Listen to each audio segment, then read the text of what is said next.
Black is coming too, I guess. Really? Yeah, wow. Gotta do a couple tweaks here.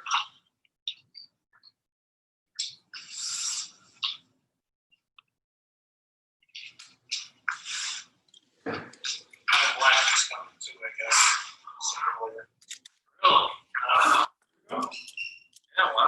Gotta do a couple tweaks here. Yeah, we're okay. We're good.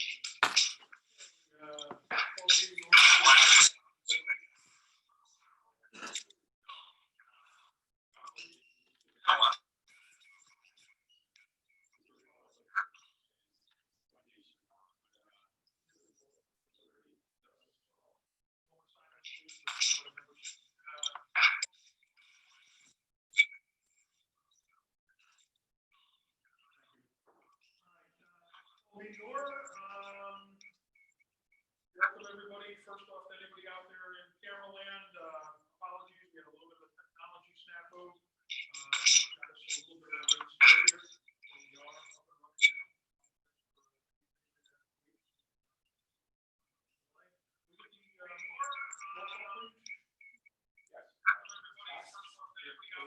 We are up and running now.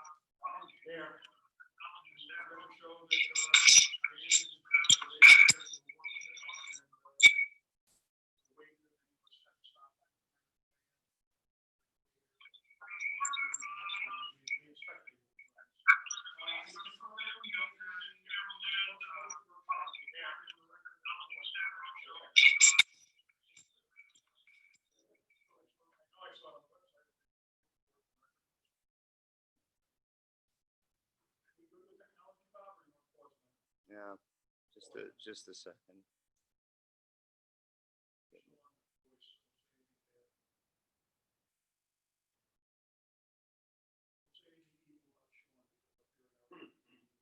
There you go. We're out of money, everybody.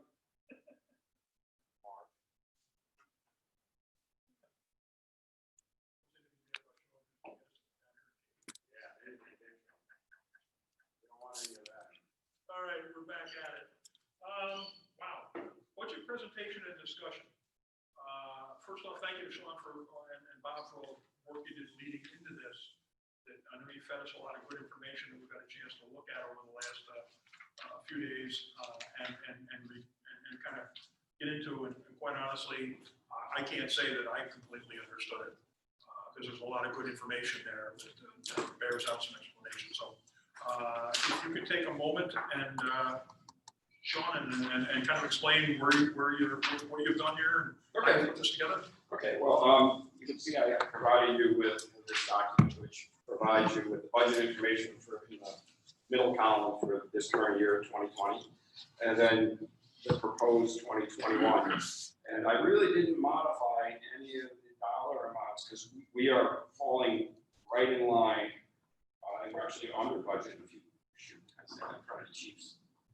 We're not figured. We're actually under budget on another number of line items this year. So it felt like if we held the line on most of these line items, such as personnel, $59,373, firefighting operations is $90,000, maintenance for equipment for the apparatus and so forth, $105, maintenance for the building and grounds, $97, insurance, $118. That's all the workers' comp, liability insurance, cancer coverage, $25,000, communication network, $19,600, administrative expenses of $45, LoSAP and life insurance $265, other expenses $36,151. That includes like Social Security, the banquet, some commissioners training, and so forth. I did have to increase the amount of the bond principal and interest according to the amortization table is now $337,181. Last year we added this line item for $89,000. That was for that SCBA purchase, that significant purchase that we had made. So I did not include that this year. All right. Now on page 2, I gave you a copy of the assessment roll for the town. The final assessment is $348,297,542. $641, sorry about that. So I have it broken down, listed on the bottom here, which I had Excel up on the projector like normal. So I have the assessment roll down here for 2021. I'm leaving the tax rate at $3, well, at this point, we're leaving it at $3.99. That generates a total tax revenues of $1,389,684. What we have budgeted already up on the general fund is $1,197,305. So we still have, at the current tax rate, $192,378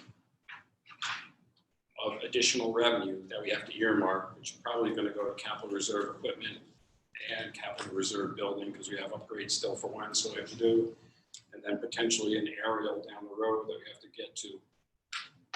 Now, usually I'm asked, well, you know, what's our limitation before we have to address the 2% cap?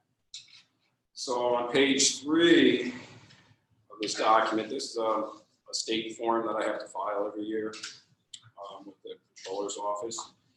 And right now, the bottom line basically is we're $57,000 below the maximum amount that we could actually tax the residents. We could actually, without having to pass a resolution exceeding the 2% tax cap, we could actually generate $1,446,782 in revenue.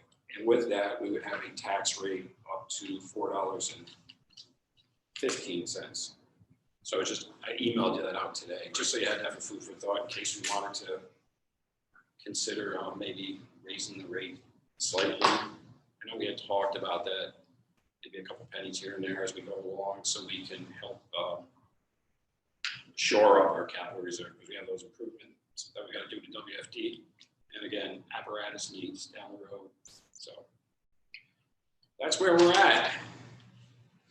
All right, I like I said before, I like you to propose comments from other board members at this point before we start talking about what we can do with this and what we need to do with this today. I mean, I do like, you know, the numbers. You know, it's good to see you got some extra money there. My only concern is like the chief's operating budget for $90,000. Chief Mason and Burkhardt put in a thing, you know, earlier in the year talking about gear and stuff like that. Is that going to be something maybe we're looking to do separate down the road? So I'm still got what they proposed for 2021. It's about half the money right there gone. Right. So I think that permission to speak freely. Please. It looks like we are going to have some good oil and change left over at the end of this year. So I'm anticipating we use that as we've done in the past to do those year-end, you know. You know, that was my only concern, that, you know. Right. And then, you know, if worse comes to worse, we could, if it's a significant need, we could spend money on capital reserve for equipment, you know. But those are like further requests that we'll be able to make a number of them this coming year. And a lot of what they were asking for were normal requests that like you and Eddie would have in the past. Anyhow. Right, yeah, you know, I was thinking like 8 sets of gears, like basically over a third of that right off the bat. Right, and that's what you and Eddie used to do, like 4 sets for each department. We also had 10 more cushion, but yeah, no, that's sometimes, that's my only concern is that, you know, gears obviously and stuff like that. And it's in work by June. They've done a great job budgeting. It seems like they've done a pretty good job on money back. But that is the only really thing that jumped out. Again, Brian, if there's, like I said, 192, if we wanted to up the chief's budget from the 90 and have a little bit more to be safe. Because if they don't spend it, It's still there. Right, if they don't spend it, they'll always put it in capital reserve at the end of next year. So we could bump that up a little bit. It's the only thing that jumped out at me. Scott or Dave, anything to throw in? Do we have a set amount that we put in the capital reserve every year? So it's just basically whatever's left over. Whatever we can. You know, whatever we can, right? Is it wrong to sit there and put money towards a truck company now? And a large purchase like that? No, we gotta start budgeting. Yeah, that's what it's for. Well, that's what I'm saying. I mean, I don't wanna, it says 192, but realistically, I think that if we're looking at within 5 years, we're gonna need to put that much money into capital reserve just for that purpose, not leftover. So that's, I'm not saying this is leftover. What I'm well, you saying know what I'm is this saying, would it's, be it's capital beyond reserve.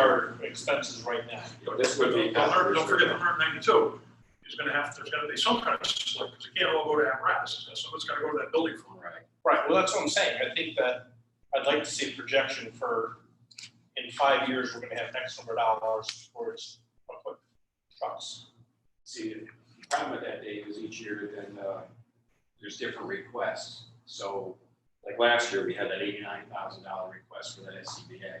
So I can't necessarily say, oh, it's gonna be $200,000 every year going in apparatus, because then there's certain requests that. Well, that's, I get that too, but I mean, I'm just saying is that at least we're going to have a pile of money that's building up every year. And if we, We don't put the same pile on here. no, you're right. Budgetary money reserved for capital improvements and capital assets that we need to secure the town. You know, I mean, it's very, very premature, very, very premature. But I don't see us buying an aerial device of the kind and type and scope that we're gonna need when the time comes, regardless what that time frame is, without a bond. Because No doubt, but we're not gonna put that, Probably there's just no way we can throw that replacing- kind of money into capital reserve between now and. we're probably gonna be replacing most of the equipment between now and let's say 10 years. Everything will be replaced, every engine, and at $600,000 an engine. I'd still like to see, I'm completely in line with you, Dave, on this source, but as much money as we can. and I'd like to know that, you know, yeah, we budgeted this much money for that, and then whatever other expenses we may pop up to have something. I just want to say, this is not my budget. This is the board's. Oh, no, I get it, I'm just, Your I'm asking the questions because I want to know how, Absolutely establish a dollar. because even like SCBA and stuff like that, should that be in the chief's budget? Or should we say that we know it's 15 years from now? We should have the money piled up within 15 years to replace the SCBA's. Sure. You know, instead of waiting for the last minute or the last year and say, we're gonna take everything out of here and put it there. Yeah, but Dave, there's only so many, you know, pile of money is only so deep, spread it out as best you can. And I think that's what we're here for today, is to figure out how deep the pile of money is, I mean, and put it in the right places. there's 192. And we, there's, You want to put it in the equipment fund, 4 degrees, I agree as well. I just Well, think we I'm have more to- looking at the rate that we charge, the $3.99. What's a penny worth? Just for curiosity. you know, I think I wanted to discuss that as part of our discussion, but it's a good segue. But Scott, before we get there, Scott, did you have any comments on what was presented? I think as far as the truck company goes, I mean, I think we're probably still 7 years out on that, so, you know, a long time. And that's what I'm saying, we got a good shot at putting enough money away. Budget that out. To come in Penny front of comes out to about $3,500. A penny of So we increased tax rate by 1 penny, about 3,500. 3,500? Good enough. Good enough. Figure it out. And what's that, what would that affect on a house at 150 assessed? Yeah, yeah. 150 assessed?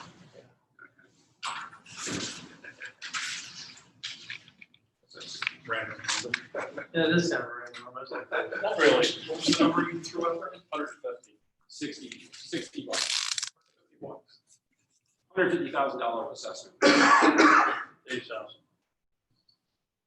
Of assessment. That doesn't make sense Wonder at assessor, 3,500. probably to talk to the assessor about raising their assessment. A penny. It's per penny, per Oh, $1,000. It's not the full yeah. market value, it's per $1,000. All right, Dan, did you have any questions?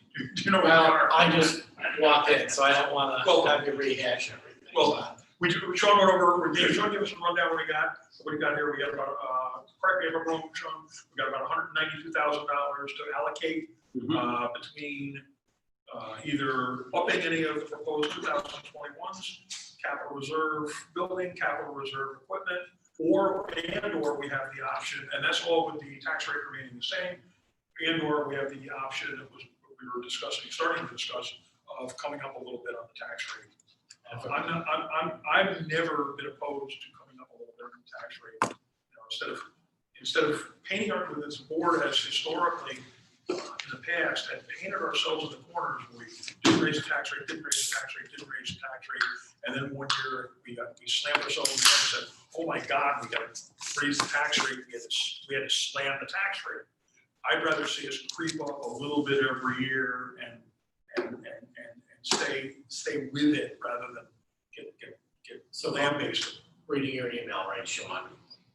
The maximum we could go to is $415 per thousand. Without Without, exceeding the tax cap limitation. correct, and that would give us an additional $57,000. Yeah, on top of this 192. And then is the talk about the truck company just about the need whether to put money in capital reserve equipment versus Right. building versus. And David asked if maybe we could just set an amount every year and just kind of have it set at that for the equipment, so we know we have it budgeted every year.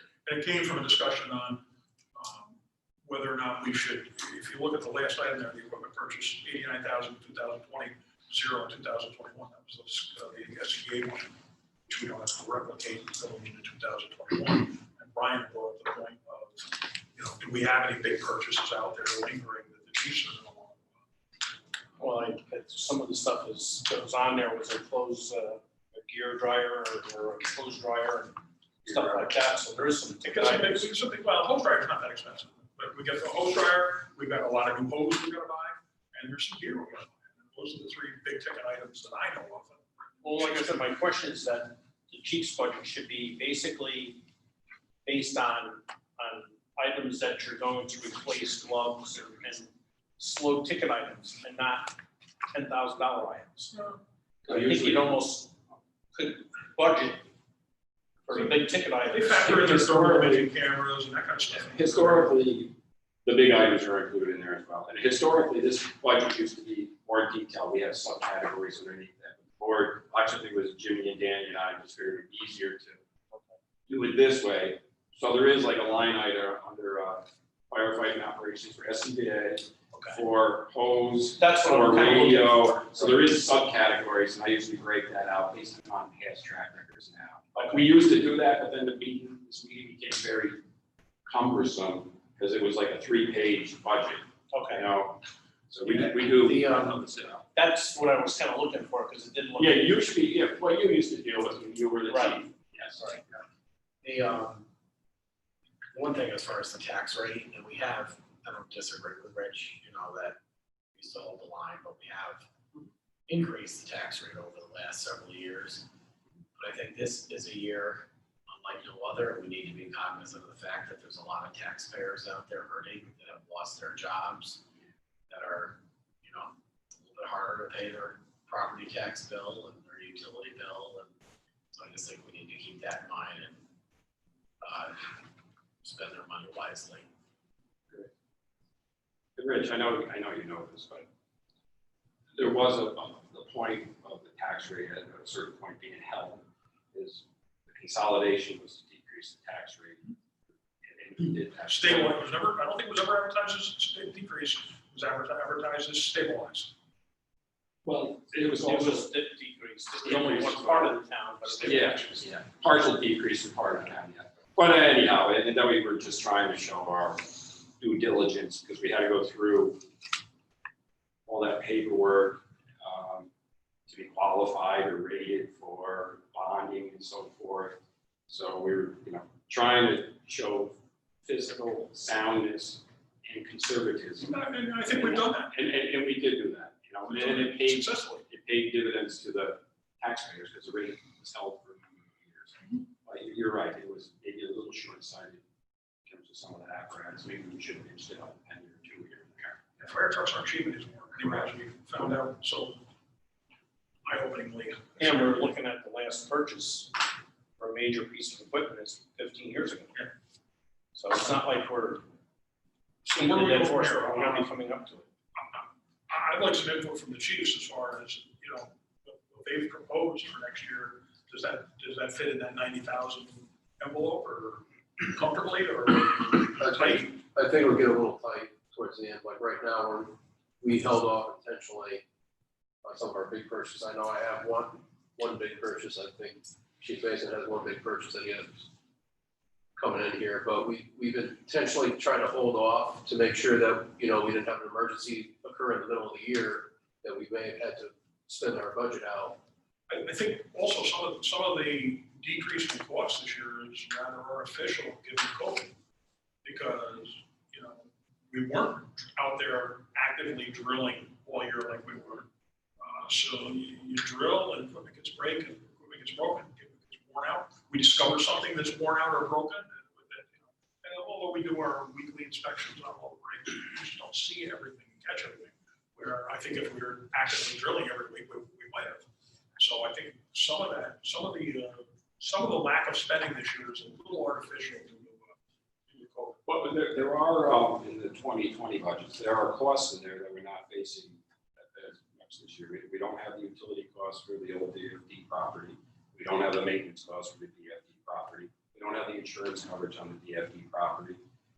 And also this year, Danny did through his negotiations, we cut the Verizon wireless pretty much in half from what it was used to be. And then because of COVID, I think our fuel budget is half of what we budgeted for. We're way below on that. So that's why I was saying we're going to have some. We're not running funds left 7 over. pieces of apparatus to every false alarm either. That's not our fuel budget. So we're going to have some money left over at the end of the year where maybe we could get the washer and dryer now this year. But again, we usually wait until November to, and then I get with the chiefs and say, here, this is what we potentially have to spend.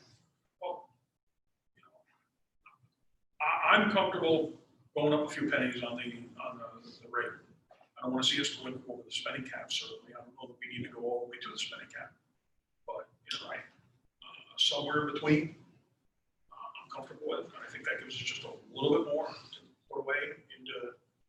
We got to finish the upgrades to the Winston Fire Station. Yeah. We've got to start putting away some money for the next pieces of apparatus. I mean, we can stretch, and we have stretched part of those repairs and upgrades over time, which kind of help, but I mean, we're getting to the point where, you know, everything is kind of like a great price range right now to purchase.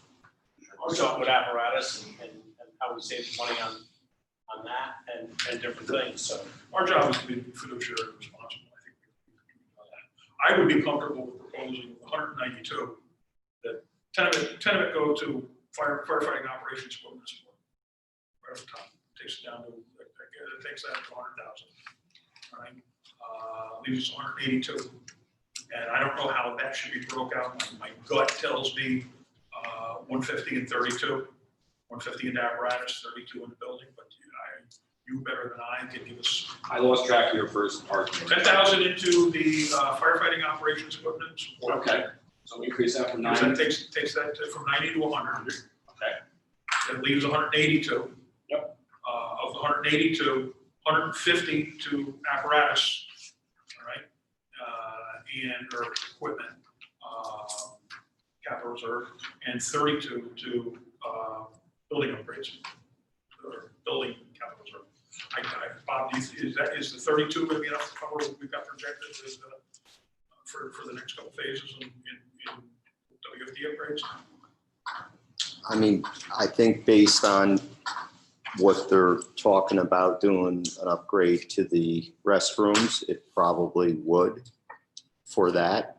I think when we get into doing the improvements and repairs to the parking lot, that's going to be a bigger ticket item, but we have a couple, 2 to 3 years for that anyway. That one I figured next year we would probably engineer as a 2022 project. Because that's going to require some engineering, because I don't see us doing that until or in conjunction with it, we do something with that slope. We're going to have to do something with that slope, I think, to ever have the parking lot be a successful project. Because I think, I've been looking, we could talk to some of the old timers that have been around longer, been around Winesville longer, Jimmy Hannigan, maybe Frankie Giuliano, guys like that. I think that a lot of the problems with the lot that we just see reoccurring continually happen are water coming off that slope. But, so I think the engineering's got to be done there for retaining wall, some kind of French drain, catch the water before it gets to the lot, get it into the catch basin system before it gets to the lot, I think we'll be a lot better off. But I'm not gonna sit here and pretend to be an engineer. Yeah, and we have like 150-ish thousand in building reserve anyway. So the point is, we need to put more money in there to cover the next 2 to 3 years worth of Yeah, 'cause the upgrades. blacktop could cost us that alone. So, Yeah, so so in conjunction with that, we're at $399 now. We can go to $415 without raising taxes, or without raising the tax. Correct. What if we went to like 408, 407, 408, somewhere in there? I mean, that's split the difference. We're not being irresponsible. It's putting a couple more bucks away, because that aerial is not gonna come cheap. Yeah, we're gonna get about another $30,000 we could add in here. What percent increase would that be in the tax?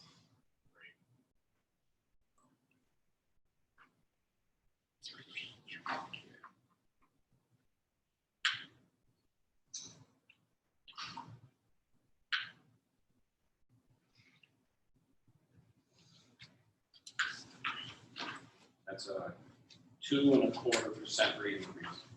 I don't think that's unreasonable. So if we say we're gonna raise the taxes to 2.25%, I don't think anybody can complain. So you're looking We're at still- 407. Still well below. Yeah. The 2% threshold. That's Gives us another 407. $30,000 to play And with. that would go into the apparatus reserve additional. So we go Into the reserve or to the building? You were saying put 150 in capital reserve equipment earlier. So that would, well, 150 of the 192, 150 of it, plus whatever we gain from the tax increase. You want that also to go into the? That would be my suggestion. Okay. There's 540 members here. So we'd only do, not to say only, we'd be putting 32,000 into the building. You know, if that was a scowl on Bob's part, we could up that. I couldn't tell. no, I mean, but you could look at some of the surplus from 2020, if there was a surplus, that you could take that into consideration, whatever decisions the board made on this, then that could, some little bit extra I of just the, don't want to leave any of their projects short at the end of the year. Have us going and sit here in December. or no, I mean, January. I think with the 150 there, and then we put another 30 into it, I think, for what we're gonna do next year, we have I just recall the big one was the parking lot. yeah, It was like 225,000. Yeah. It was pretty Joey and I were looking at Yeah. That's before we really get into underneath the blacktop, At year 5, which would be which I'm more afraid of. 2022, it was projected to be about. All right, so maybe we do need to go a little more, maybe we do need to go a little more in the building then and to get some money there for, we do have to do that part. We're gonna need cash for that. We're talking about bonding for apparatus. We're gonna need more cash in hand. I'm So- saying, correct me if I'm wrong. So split the, take you said you're roughly 30,000 more for 32,000? Put 20 in the building and 12 in apparatus. That'd be 162,000 going in apparatus, which is a nice chunk of money. That would be 60 something going in buildings. So I think we're doing that quick there.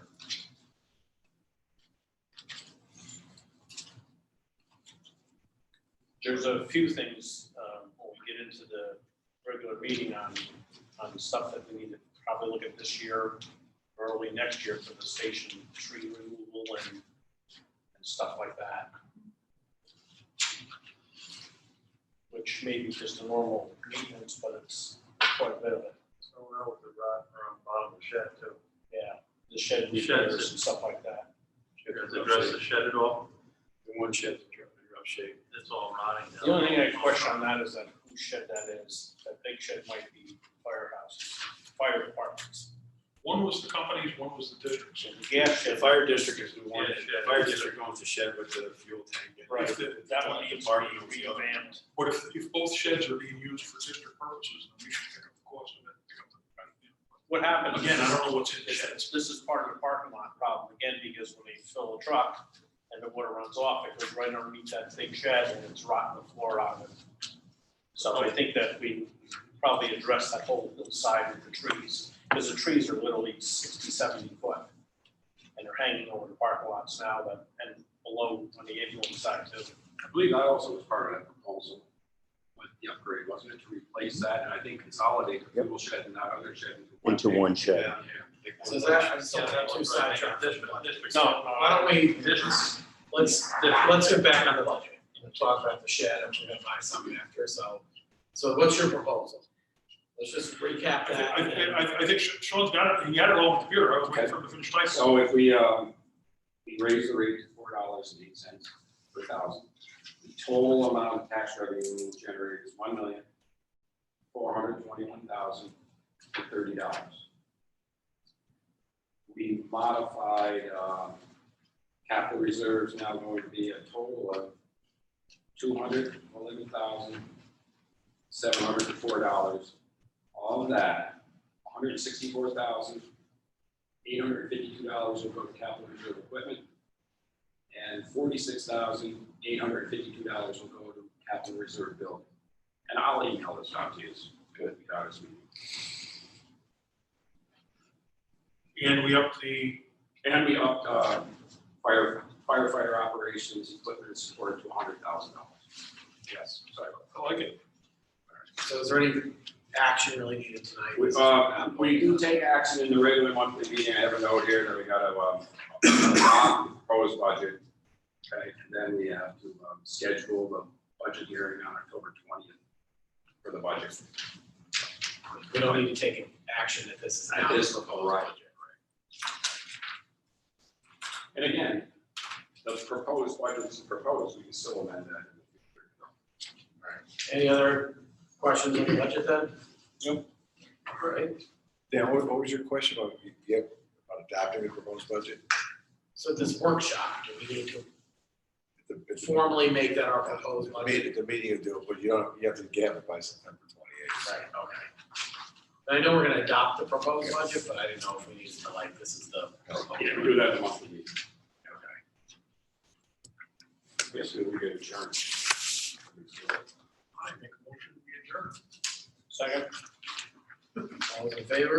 Aye. All right. Set? Yeah. First day of school. Ready for the pledge. We do the pledge, we do all the signs. Alright. I guess I'll open up the regular meeting of the Board of Fire Commissioners, and I'll roll call. Scott. Here. Kate. Here. Dan. Here. Rich. Brian. Here. All right. Fire District Committee for WFD building upgrade. Frenchie is made.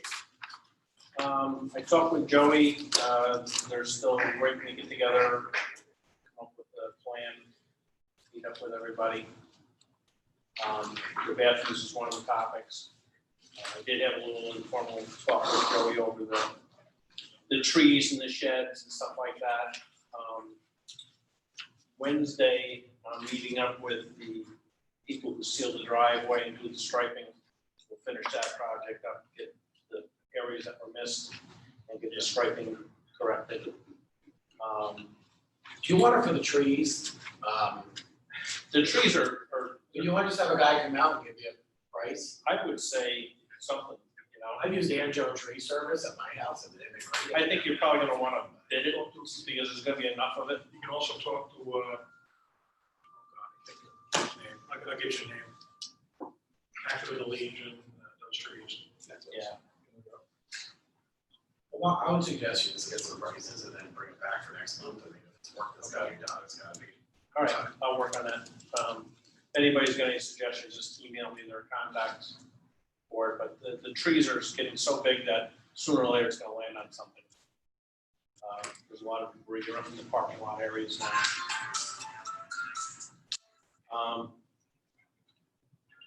The other thing is the copier upstairs in the commissioner's office area. Is that the district's copier? Is that? Yep, it is. Can we service that? It's seized right up. Yeah, it's not wanting to let loose. Mark messed with it the other day, What's that? the copier. Yeah.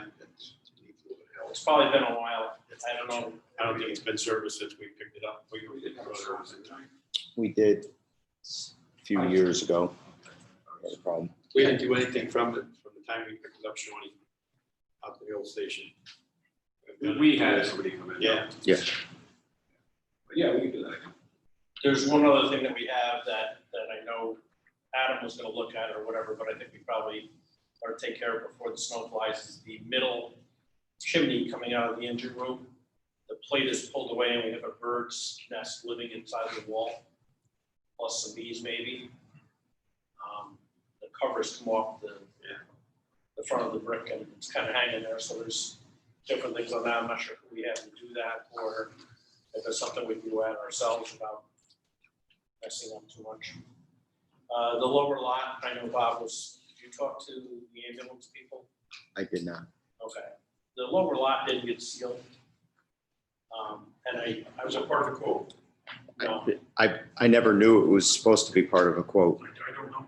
no, it probably hasn't been done in quite a while. But anyways, it's before it gets worse, but it needs to be cleaned. I would say probably hose it down with the trees, getting the trees out of the way, getting it cleaned up, and then the ambulance was approached on the idea that if we did it, they get the quote from both sides, and they would do theirs at the same time. I don't know exactly where the line is. About halfway is my recollection. I always thought it was half, but then I heard it was 20 feet off the building or something. Whatever it is, I think we probably ought to look at doing that before that becomes a bigger problem. And I don't think we're gonna be able to. I wouldn't do that though, till we do whatever we're gonna do. with trees. Right, I would say maybe set that for next year as far as having that little lot done. Somebody's gonna cut those trees, gonna need to set a bucket truck, which means they're gonna have to put outriggers down. which is- We may wind up doing some blacktop work by the time there's a. Other than that, the sheds are the only other thing that we probably ought to look at before winter. Either patch it for now and then look at down the road what we would do. So why don't you, for next month, get a price on the trees? You have your price of replacing the sheds versus Okay. patching that might really come to that out this year. Shed overall will end up being district shed, combined as the one. Is that a thought? We'll see what it looks like. I mean, it's a tough spot because it's literally, if you're on the back of a shed, you can fall 20, 30 feet to the ground. They're on a cliff. So. Okay, all right, that's all I have. The only other thing I had on the topic was it looked like the door got completely fixed. No issues. The overhead door that needed to be fixed. Last time I talked to Joey, he said they fixed the door enough to get it to take and work, and then they're gonna be coming back. It looks like the wood plate in the front, There's still more work to be done then. I'm not sure, I haven't had a chance to look at it. but Outside, I it know looked like it's it was working closed. fine now. It's fixed. I sent out an email yesterday that detailed conversations I had with Mike Matson. I don't know if you want me to address the board on that now. Okay, so Okay. they did come in and replace that wood here. So Okay. Matson came, they made the necessary repairs. While they did PM work a week prior to this happening, he checked with the two service technicians that were there and everything was tight. He said, sometimes it's older wood, they're under a lot of tension and they just let loose, but everything appeared to be okay. They did replace the parts that were damaged. Replace that top panel. They did not replace the top panel. The top panel would cost $800 to replace the top panel plus about $350 for labor to do so. There is no visible damage on the outside if you're looking at it. It's just the panel on the inside has some scrapes and some dents on it. So that's what I had put in the note to the board that I sent out, that you choose to have that done, it's going to be about $1,150 to have that top panel replaced. It does not affect the operation of the door. It's an aestheticness type of situation at this point. I mean, we could get some touch-up paint. He said he could give us some paint to, paint it if that's what, the district wanted to do. He must have pushed it out or something. They did. They Okay. tried to. Because it was like a major. Yeah. Punch it. Right, but it's I mean, it's not, doesn't look new. It looks like it has a couple scratches and some dents in it. But that's gonna be up to the board, but that's what the quote is. Did they do any kind of close-up inspection on the other two smaller doors? They did. They looked at it because they said what happens in many instances is that, you know, the wood that they attach to the header, you know, it looks good, but it starts actually somewhat dry rotting. And that's why those bolts come out. They looked at the other ones. They appear to be in good condition, but he said, unless you really, you know, start taking the bolts out and moving the brackets a little bit, you kind of don't know that, but nothing was lifting away. Yeah, I think what happened there was that the bracket was mounted, if this is the board, it was mounted towards the edge, and it just blew that little bit of wood that was attached to the wall. And no matter what it was, it's just, I'm glad nobody got hurt because. I think so. I didn't went and look at it inside, because when I pulled up, it looked like it looked fine from the outside, so I was like, okay, they must have got it fixed. Okay, that's, all I got. There is 2 quotes that are in Dropbox relevant to what was discussed last month. One is from the Penny Group and one is from CS Arch. This was at the request of the board, was to, We're in Dropbox, I'm trying to find it. it's going to be under special committees.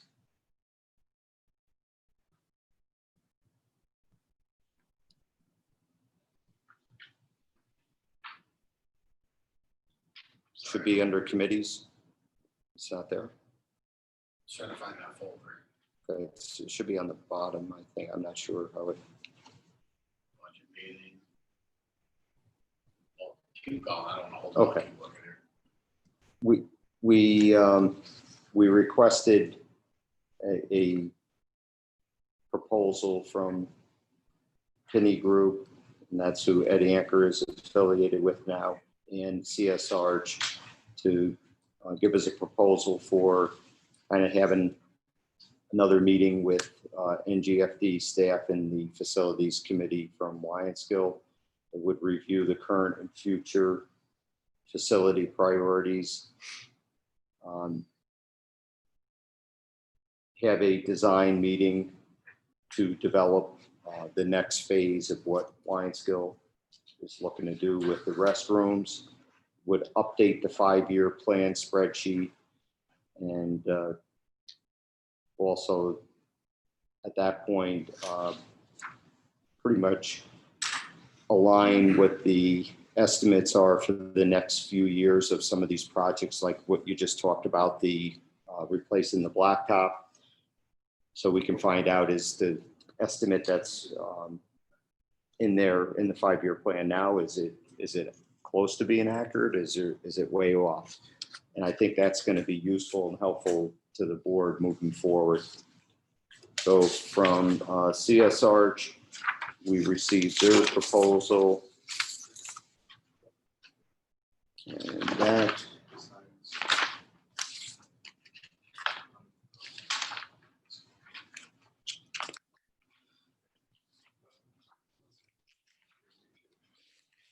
was, yeah, $6,500 from CS Arch to, do what I had just outlined. And from the Penny Group, their proposal was $3,910. So it was,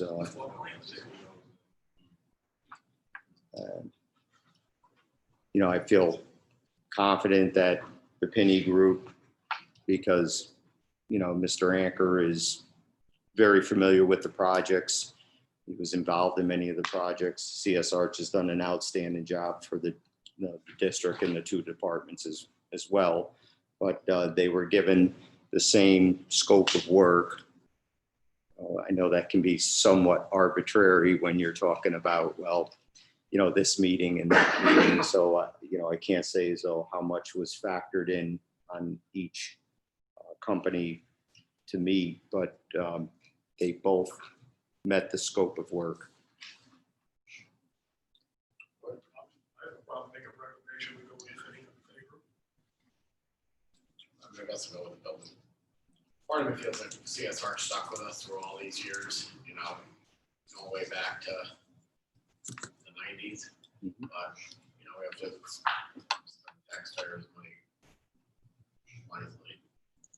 I mean, I think, you know, that the board and the district's been also extremely fair for CSRs because we've continually used them for every project. So, I mean, I think we've let this sit on the shelf for a little bit and now it needs to be updated. So I think to get a competitive quote, it was the right thing for the board to do. And, you know, if this doesn't take us into, you know, future years, this just kind of takes us into the next phase of updating this 5-year plan. And if, you know, if the board's not happy with this new company, always go in a different direction. We'd be primarily working with that anchor again. Yes. I mean, you know, I would strongly recommend that you do something with this because otherwise, when you're talking about, well, how much is this going to cost to do? We don't really have a clear picture of what it's going to cost. And when you start talking about, you know, doing upgrades to the slopes, and we have to have somebody on board that, you know, has the engineering and the technical expertise that we can point to say, what should we be doing? It's definitely a problem. We know that's there. And that goes all the way back to the moisture that we used to have in that room downstairs next to the Moisture constant, the mildew, mold. so that was almost from day one back in the 80s. So it's always been a problem. Parking lot project's gonna take care of that. It works. You looking for a motion on that? Resolution probably. Yeah, I'll make a resolution, we go with the FINIC group. Second, I'll second. second by Dave, roll call. Scott. Hi, Dave. Aye. Dan. Aye. Rich. Hi. Brian. Aye.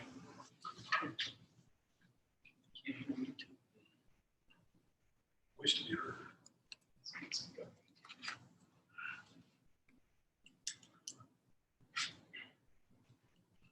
Resolution carried.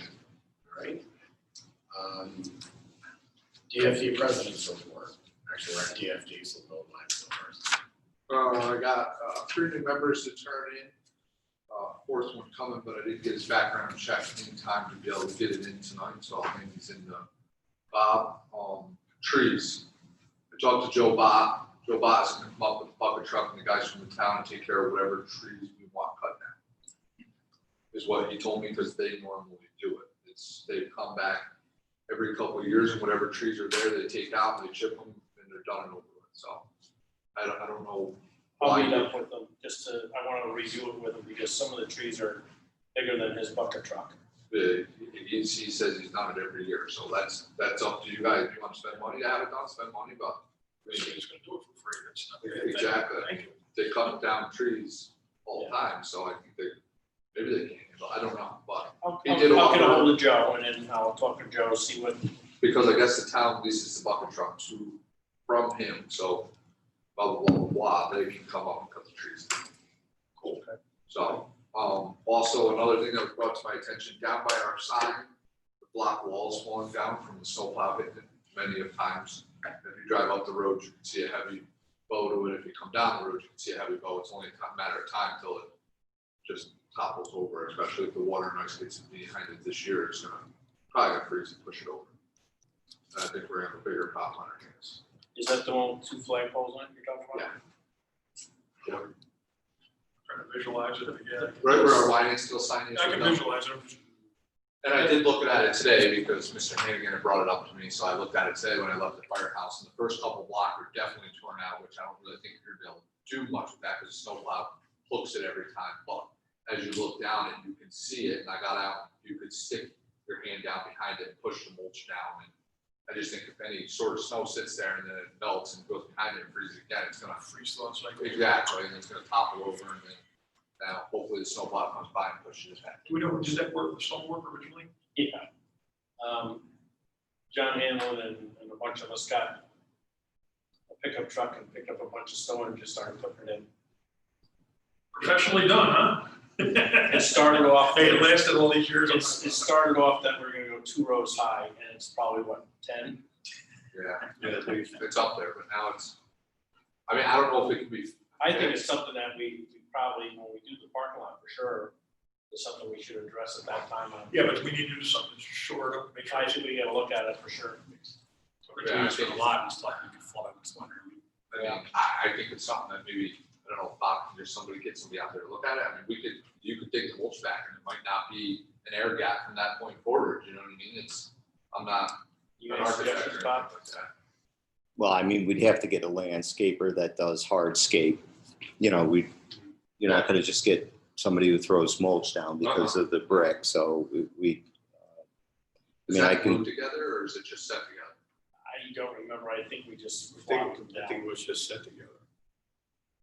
Most of them are dry stack, gravity stack. Yeah, we Why don't can, we get a we'll landscaper to look at it? Yep. we'll start off with high tech, just because that's who does our work, and see if he does that. Okay. The problem is, and it goes along with our water issue come springtime, is that I know the town's doing this for nothing. It's where they push the snow. If you had a contract and used to do it a long time ago, no one wants that, anything pushed up against anything of value or pushed up against the parking areas, which turns them into solid ice. Plus that snow isn't going until almost April. And there's a lot of water running down by that back retaining wall. The snow needs to be pushed to the back to a spot and piled, and when that pile gets too big, it needs to be removed. Again, I know they're doing it for nothing, so they're not gonna spend that extra time trying to get the snow away from, where it doesn't belong, like for instance, It's what the we're talking catch-all about now. To a degree, we don't need snow plowing, we need snow removal. Snow plowing, the snow to be pushed in the proper area and then removed. That's one of the issues that we're having when it comes to damage and water. The ambulance does, they're pushing in that direction. We do our pushing, we start pushing towards the neighbors. We're gonna have a bank of snow that's 8 feet tall, that's gonna drain into the neighbor's yard. And then the ambulance piles it on the corner, which when we go to calls, we have a snowbank to look around, so. I mean, is it worth buying a bigger snow blower and trying to stay on top The of one it? no one uses now. I agree, but you gotta. I think we probably just have to lay it out on where they put the snow. I mean, you can lay it out. But, I mean, we can't lay it out to the town in 2 parts, or That's- because we're not paying. That's exactly my point. We're not paying for it, but therefore you gotta settle with the damaged things that snow piled where it shouldn't be.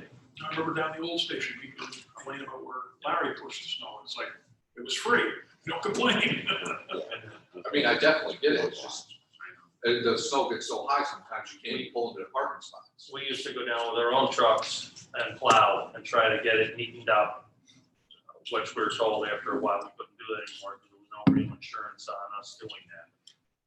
We damaged something, or if your equipment became damaged, like you get your plow hung up on one of them great big rocks. And no one, Even the corner of the building where the Chiefs Park has been hit right, a couple times, so. Yeah, Maltese Crossing used to be on there, isn't there? and they block the stairs in every time too. I mean, that's a mountain of snow to shot through now, coming up for our lower parking lot. So, but again, it's free, so you hate to complain, but when you look at it, you're like, holy shit, look at that mess. So. What would a true snow removal contract cost us? We did get estimates, and they were like in the $7,000 to $8,000 range. We do pay the town of North Greenbush. It's a very reasonable rate for what they do, but I think, in light of what you're saying, we could meet with the utilities department before Give us this some guidelines snow where- season, and maybe just do a little Pay a little more to do a different job. little Sign. drive-through of where the problem areas are, so we could do that, Scott. Right, I didn't realize. Yeah, were we do. paying towards Yeah, it. we Okay, do, well, we pay. Then I guess, we could, It's a very reasonable rate for No, what I'm they do. sure.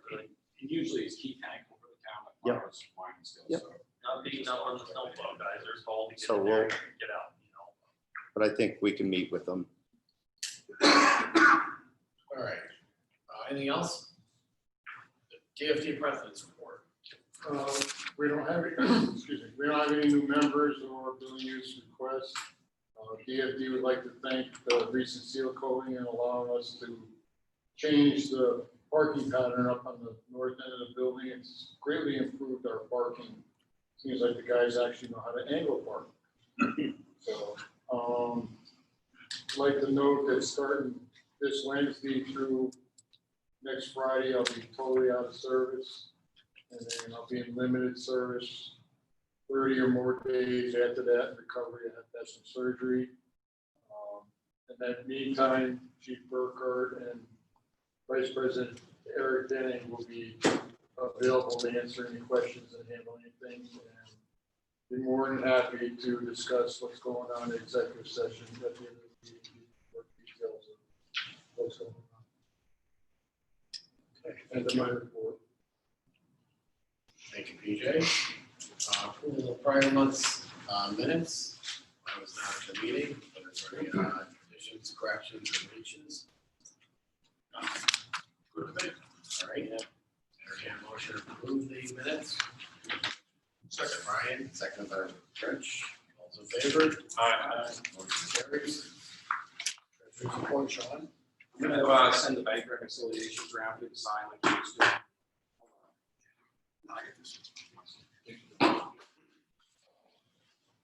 Treasurer's report, hopefully you all have a copy of the treasurer's report.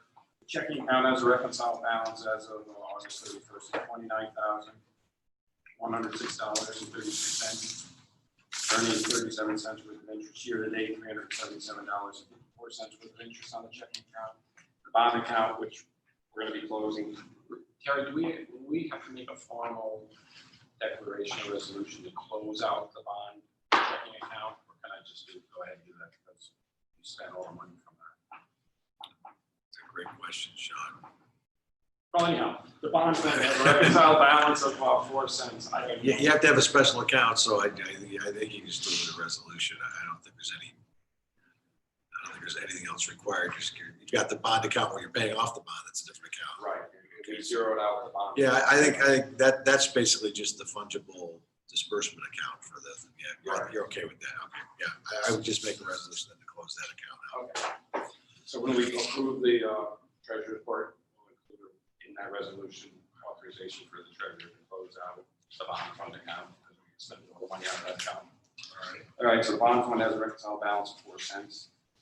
And then the money market has a reconciled balance of $1,996,938.99, earning $6.38 worth of interest for the year. Year to date, the money market account has earned $325.35. I'm sorry, the breakdown of the money market account: $681,368 is general fund, $1,108,550 is capital reserve equipment, $154,822 is capital reserve building, $52,197.26 is capital reserve repair.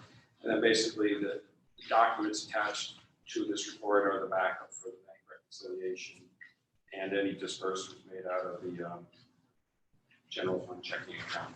So it's really just supporting documentation.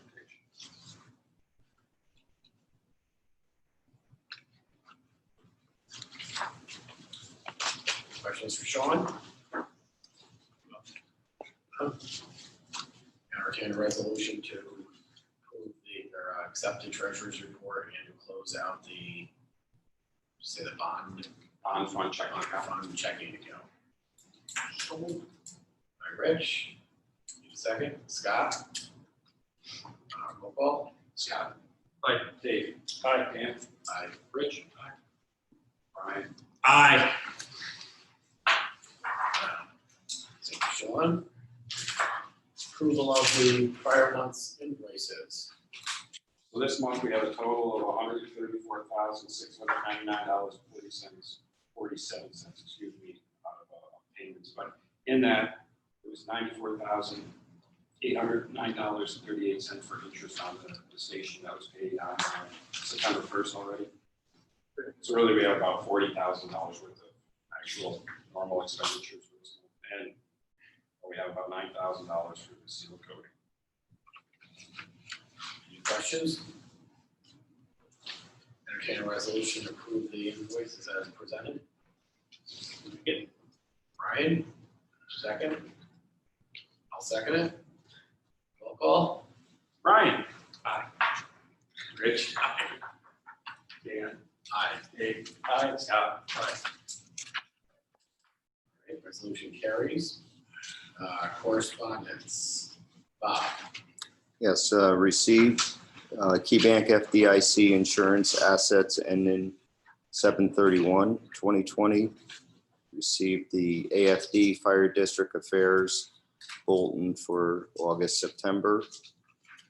An estimate for repairs to 9/6 from upstate New York plow for the damage that was caused to the body. We received a notice for fire commissioner training that will be held on September 26, 2020. And we also received a letter regarding the Rensselaer County Training Complex. This was from the Rensselaer County Legislature intending to establish itself as the lead agency for the work that's going to be done to the training tower.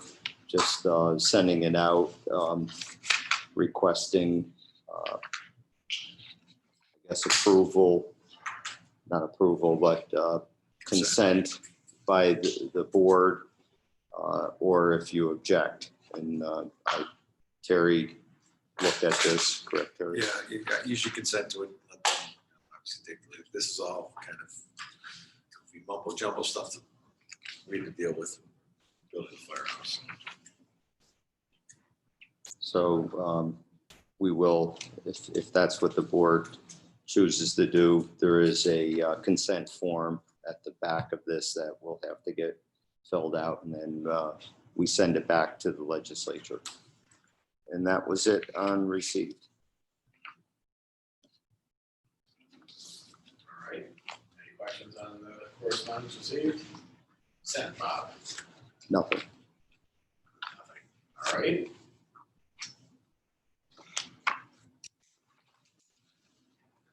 So on that, for the Rensselaer County, we need to actually vote on anything or? Terry, do they need to? You vote to approve the consent. Yep. Yeah. I'm sorry. Well, we'll just do that now, so we don't. Yep. That's it. Okay. That's a motion, fine. Yeah, motion to sign the consent letter and send it back to the county. Okay, Make that motion. need a second? Second. Give it to Brian. You raised the second first.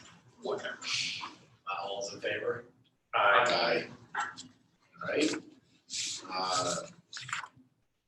Old business, air filtration system discussion. I think you were gonna ask the company to look into what types of filters are here and if they could be met with, whatever was recommended. Yes. And we had some preliminary information last meeting, but we really weren't ready to present to the board. Board asked me to meet with some of our in-house experts on this. I did. I met with PJ Facto, who ran a very large facility, very knowledgeable in this area. Interestingly, the equipment that we have here, we have 4 rooftop units here at DeFriesville and 3 rooftop units at Wyanskill that would be modified. Right now, we have MERV 8 filters, and there was 2 proposals from Johnson Controls. One was to install the Atmos air, that's an ionization system that would go in the chamber, inside the chamber of the rooftop unit. Okay, that, basically it's, as Terry gave me a good analogy, it's a big bug zapper, basically, that just ionizes the air that's going through the intake back out through to the supply that feeds all of the areas. Now, keep in mind that those tubes would need to be replaced every other year with the Atmos air system. So there is going to be a maintenance system. It probably would be every other year, an additional couple $1,000s on top of, our regular planned maintenance agreement that we have just to replace those ionization tubes. Then there was also another, and that's not the cost to retrofit. We'll get to the cost, but I just want to let you know that down the road, there's a maintenance issue to that. Then there was another proposal to upgrade to the MERV 13. And that's what I think everybody's probably been hearing, that some of the schools and other locations must go to the MERV 13. We're not required here. We're not required to go to a MERV 13. We don't have to. And after hearing what Johnson Controls themselves had to say about us upgrading our equipment to a MERV 13, I want to read what one of their senior engineer technicians told us. We sent back a list of questions to them because we wanted to hear what they had to say. And one of the things he says, we have labor included to make any adjustments available while on site to compensate for the increased resistance. And this is if we upgraded to the MERV 13. We will be checking to make sure the refrigerant cycle has enough airflow to prevent flood back and freeze up, as well as making the shave adjustment, if possible, to the blower and making sure the amp draw is within the acceptable limits. Our goal is to provide better filtration while preventing equipment damage. Units were not designed with MERV 13 filters and typically run on the edge of their performance curve. The effect of MERV 13 filters will have on the unit and system will not be known until they are installed. So what that really means, and now we have some newer equipment here as opposed to Wineskill has one newer unit and two older units. These units are at the top of that curve anyway. So once you create all this resistance, you're going to start having motor problems, and you could even have, refrigerant cycle type of issues. And they themselves are telling you, we can't tell you exactly what's going to happen. We don't know what's going to happen. So, PJ and I, we talked about this. We were back and forth. We actually even had Mr. Hanley on the phone from Johnson Controls when we had our meeting. And, we really feel that a good compromise here is to not go with the MERV 13. Okay, go with the Atmos, the ionization systems, and all the RTUs. So that would be 4 at DeFreeseville, 3 at Wineskill. Upgrade and increase our filters from an 8 to a 10, which there's no retrofitting that needs to be done. It's just a better filter. So it's a more costly filter, but it's a better filter as opposed to the 8. And the filters we're using, they're not horrible filters. It's just this will get us closer to the point where they have to retrofit the chamber to take that much larger filter. Because I don't know how I could say, well, let's go to recommend to the board saying, let's go to the MERV 13 when Johnson Controls themselves are saying, we don't know what's going to happen to these units. So I got a thought on that. Is that we do the minor upgrade now, and then if more extensive one becomes a requirement down the road, at least there'll be some track history as to what happened to others along the way, and we'll at least have an idea as to, okay, we got to make this upgrade. What's it going to cost us? Right. And the proposal to do the Atmos air, the ionization, just for DeFreeseville is $9,640. Is that like kill viruses and everything you're talking about? Correct. What, it's by far not my area of expertise, but I've just actually, we've had trains coming into school. It's something they're doing in that building, I don't know if it can be done here, is they're doing like a purge like 3 times a day. Right. You know, infusing a lot more fresh air and. Yes. Is that something that can be done? That's, Part we of the can, proposal. right, we can do that right now here through our control system that we have here. We can do that at DeFreeseville. At Wyantskill, they would have to actually do it at the units themselves because they're not set up with the electronics that we have at this station. So yes, that can be done. And I do that's think that's worth looking into. There's not a window you can open in this place. correct. And so that's something that, can be done rather easily. Yeah. When we add the Atmos units, that's part of the package of adding that. They also will increase the air changes and amount of fresh air at both facilities. Right, but we have to understand that Wyantskill, there's limitations as far as how you can do that through electronics because they're not hooked up to the system that you You get said it here. have to be, somebody have to go up on the rooftop and set it to do it? Yeah. Or somebody have to go up there and manually do it? No, Set. it's set. Oh, okay. Right now, there's a percentage of fresh air comes in constantly, and with the Atmos units, they would add more fresh air on a regular basis. Okay. I think a school we're going from 15% to 25%. Yeah, that's part of the proposals, and when I read through the ASHRAE spec, just to double check, and then we did ask that question, and they said, yes, it's part of their proposal, that will do What will that. that do to energy through, of course? Well, with the Atmos units, it's very, almost like a wash, because the Atmos units will actually add heat in the wintertime, and because you're mixing the air before it gets in there, it's like an air-to-air heat exchanger in the summertime, it'll actually cool the air, in the wintertime, it'll actually heat it. I mean, I could get into a 3-hour dissertation, you really want to get into it. We tried to make it as simple and understandable as possible. So the 4 rooftop units to convert to the Atmos Air, $9,640 for DeFreeseville, 3 rooftop units at Wyantskill, $7,819. And then if at our next PM cycle, which will be in November, we tell them that we want to upgrade to the MERV 10 instead of the 8s, there's going to be a small increase to that. That's not a significant increase. Yeah.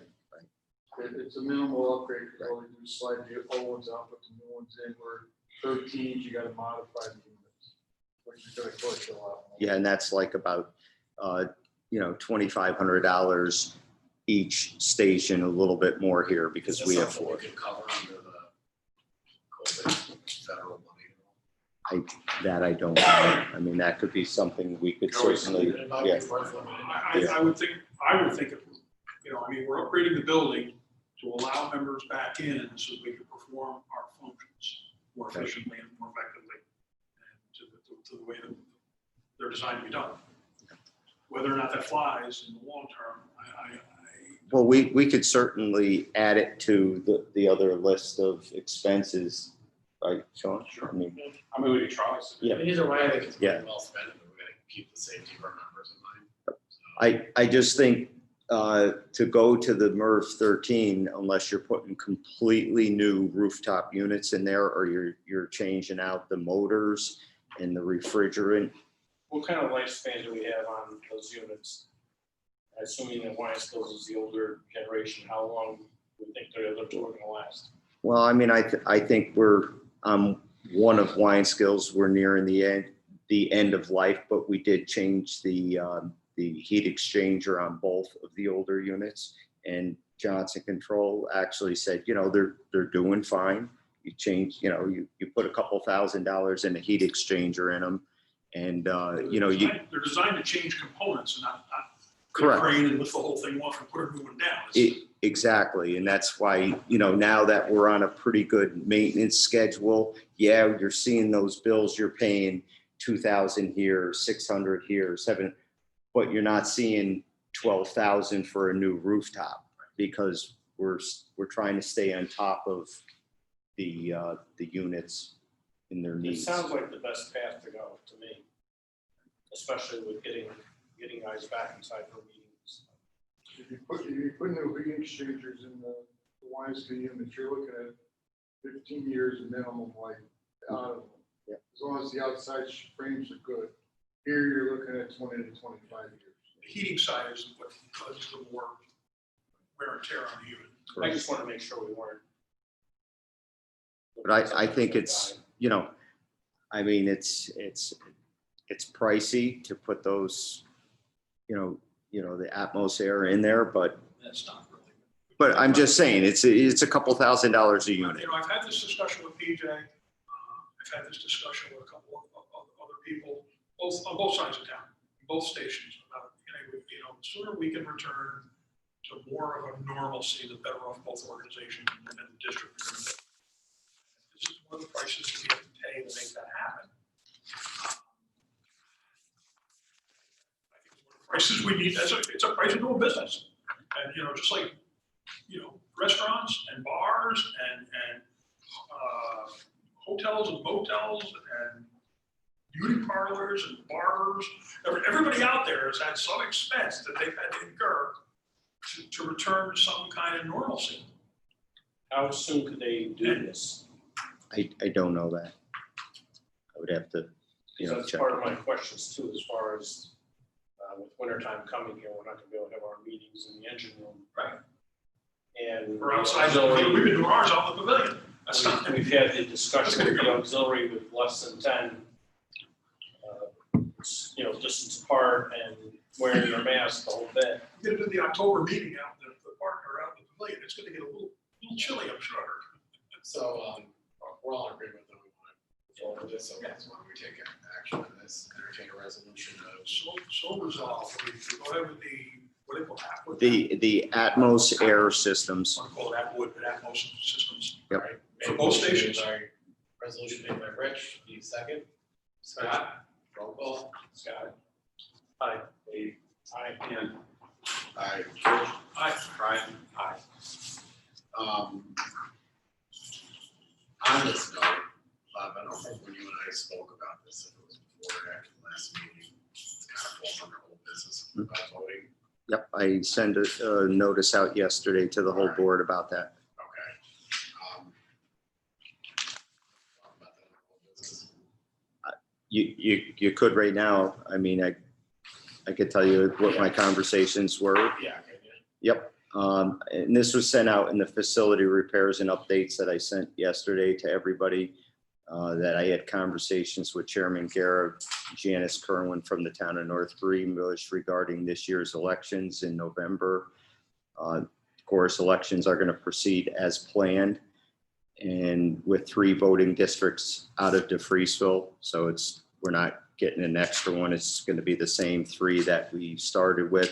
It was suggested by Chairman Garrett that we utilize the engine room area for voting as opposed to utilizing this room here. Rensselaer County Board of Elections is in favor of this change as it will provide more area for social distancing and for them to set up their areas that they need. Some of the apparatus could, or all the apparatus could be put outside. It's still early November unless we had some crazy extreme weather. But I'm sure we could figure something out. So the Board of Elections was very positive with this, but said that they would, need to know that because if that's the wishes of this board, that's where the elections will be held, then they have to do a site inspection and kind of have a little operational plan for their people. What about restrooms and stuff like that? There is a restroom out there. And they could have a spot where they could have lunch or whatever they're doing. Where they could have lunch. Yeah. Right. I was just thinking it could, better airflow, open up Yep. doors out It's a there. nice little There's day. less damage in here. I mean, we did have some damage. I just think it's a. It's a nice little day, you open up an overhead door. Board of Elections, actually, they very much favored that idea. They know that the board has to approve it for that to happen. So, Janice was, very happy about the offer also, if the board approves this. And, we can get some cooperation from the department here to kind of help out, just make sure everything is running good in the morning. And I'm sure it'll run itself. Opposed to it. So I don't think you need any action, but move forward with. Okay, I'll contact Janice and let her know. And I'm sure will thank the board. All right. Anything else in our old business? New business surplus items. Bob, you can roll this? Yeah, this is just a normal routine, a positive pressure fan that's not being used anymore, a damaged Rescue 4.2 strut, and the failed hose and nozzles from Wineskill that if you declare surplus, it's under $20,000. I'll make sure that we either sell it or we destroy it or gets donated, in accordance to the law. Got it, man. Make a motion to declare these items surplus. Make the motion. Dave made it, second by Brian. All in favor? Aye. Carries. Contract with Kane, Bob. Yes, we received our annual contract with Lynn Kane for CIC and EMS coordination services. And, of course, we know that things have been set back because of COVID-19 for 2020. But I know she was meeting tonight with the group of the district firefighters. And I know that we also were thinking about going in a different direction, but I think at this point, it's probably a safer bet just to enter into a contract. She's only billing us for when she's kind of performing the services. So, for several months when we weren't providing any CMEs, we weren't getting billed. So my recommendation is that we would just move forward with this now, and it runs through the end of July of next year and gives us plenty of time to. We had a couple of years ago, we looked at, the question was, the price. Mhm. And we looked at prices elsewhere and said it's a fair price. So that was the only real question. Service we have to have for our members. So We need to vote to approve the. Yes. You want to make the resolution? so moved. Second, I'll second. any discussion? Roll call. Bob, you want to do the roll call?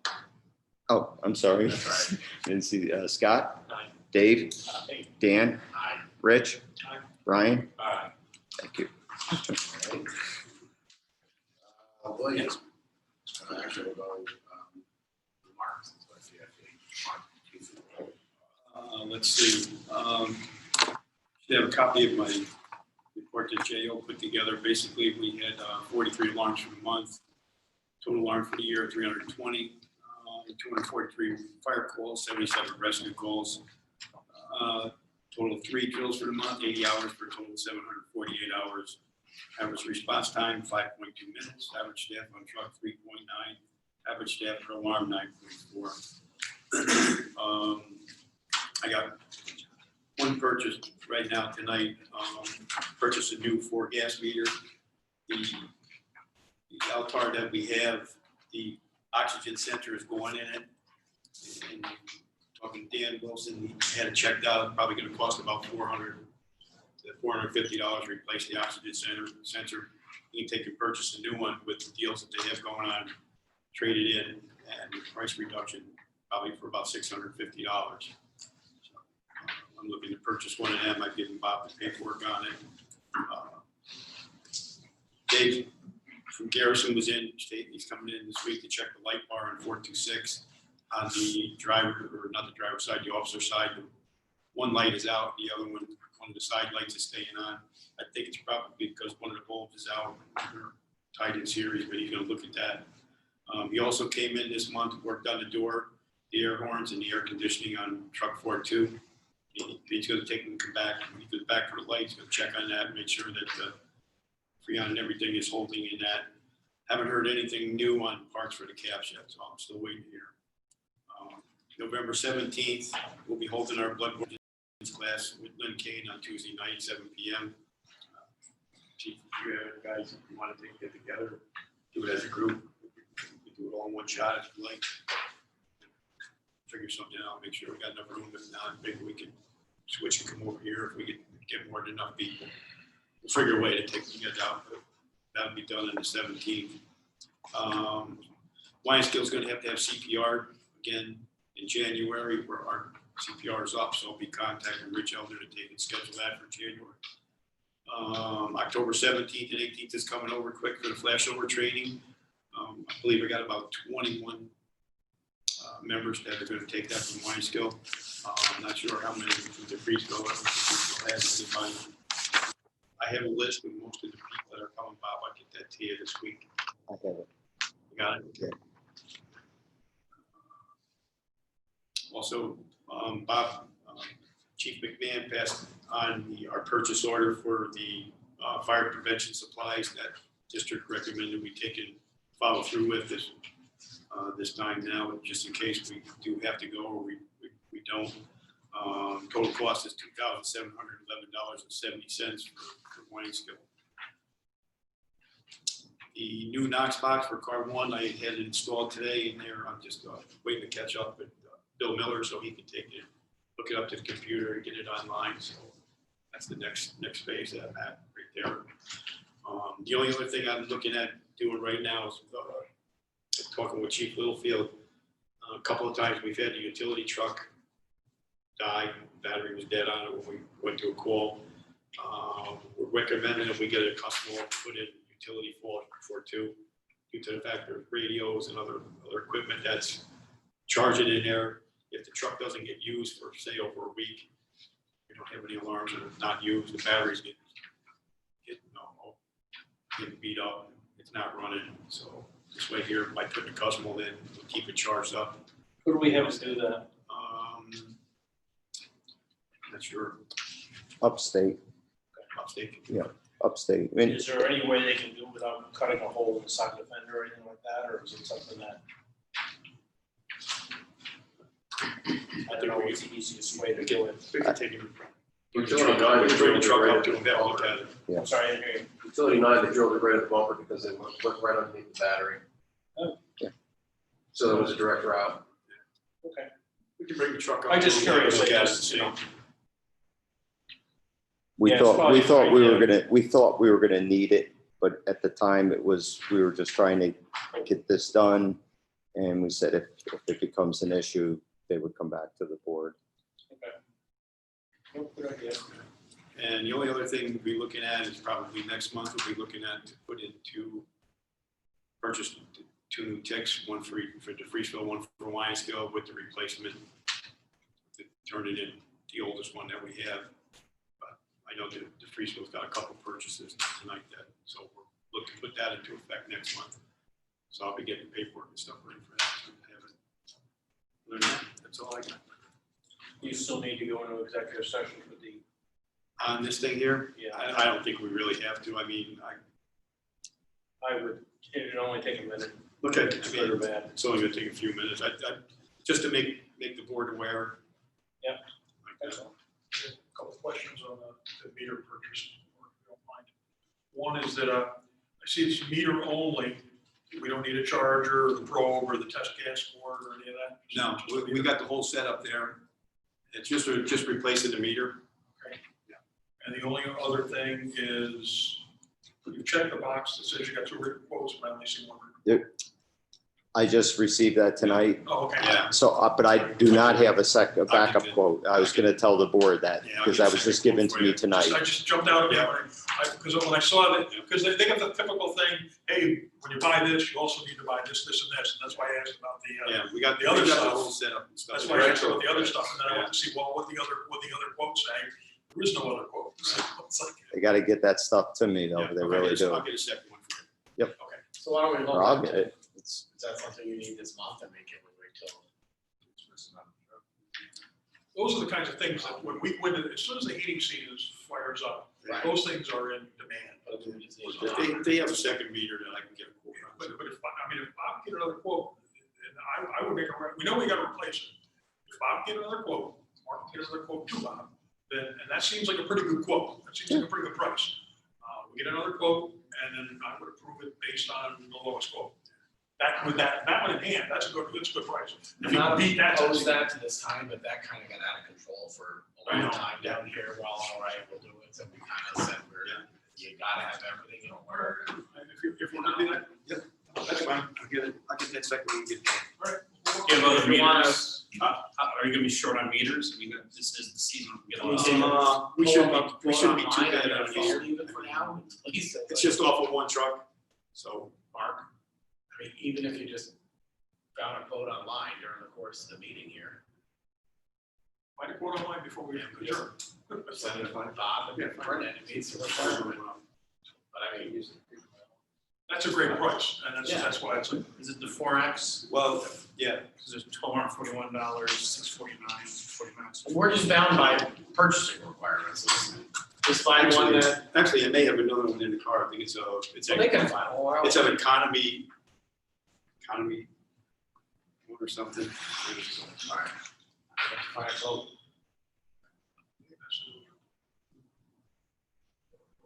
Just gotta get them logged on those computers so you can get a quote. It's just- All right. So we'll vote, we'll approve this at the end of the meeting. when you get another quote. Yeah, that's fine. All right, anything else, Mark? No, that's it, that's all I got. So don't let us forget to get back to that. Yep. All right, William. Bonnie submitted the reports to you guys for the calls and the attendance. Just to let you know, I talked with Assistant Chief Russell, the fire prevention, he's intending on most likely doing a virtual fire prevention this year with a bell top and other various schools due to the COVID things, so just to make you guys aware of that. We do have quotes tonight, I believe. Assistant Chief Russell submitted the fire prevention supplies quotes over to Durivage. Yep. So we do have that. It's gonna be $2,513.63 for that. So that would be obviously for the fire prevention supplies for this year. Also, we were looking at we have another quote here. It's for a forcible entry door. This is something that the chiefs from DeFreezo Alliance were talking about. The manufacturer for this isn't like they build it and they have other companies sell it. So this is just kind of the sole manufacturer. We kind of like this one because of how sturdy it was and it could take the beating. When we had the forcible entry prop down at the old fire station, we used it quite a bit. This prop, the nice thing about this is it can be disassembled into 4 pieces. And we can, so say we want to use it at DeFreezo one night, we set it off and Lionsville all of a sudden needs it because they got programs that need to be trained, we disassemble the 4 pieces, and ship it off over to Lionsville, and then we just bounce it back and forth. That was kind of the idea of this. So we only have one quote for that. It came down to $6,500 for this. They do have a $600 shipping fee. However, the idea that we thought of was, since it's down on Long Island, that we could just send the utility down to just pick it up, to bring it up, since it's already, it can be disassembled. We just put it in the back. That was kind of the idea of that. I don't know if you guys have any questions about that or not. I just kind of got this given to me just earlier today, so. But that's something that we're kind of looking forward to having. Like I said, the other crop tool that we had down at the old station got used quite a bit, and that was a very good tool to have, especially for training. And just to make my reports kind of short. So, first response time, just to make you aware, I sent you guys the email already, will be utilized along with car one for the funeral detail tomorrow for our past charter member, Nate Steer, that passed away. And we're also working on the Knox box system still, just something I'm working with Bill Miller on. So we're trying to get that activated and ready for the apparatus to be utilizing that.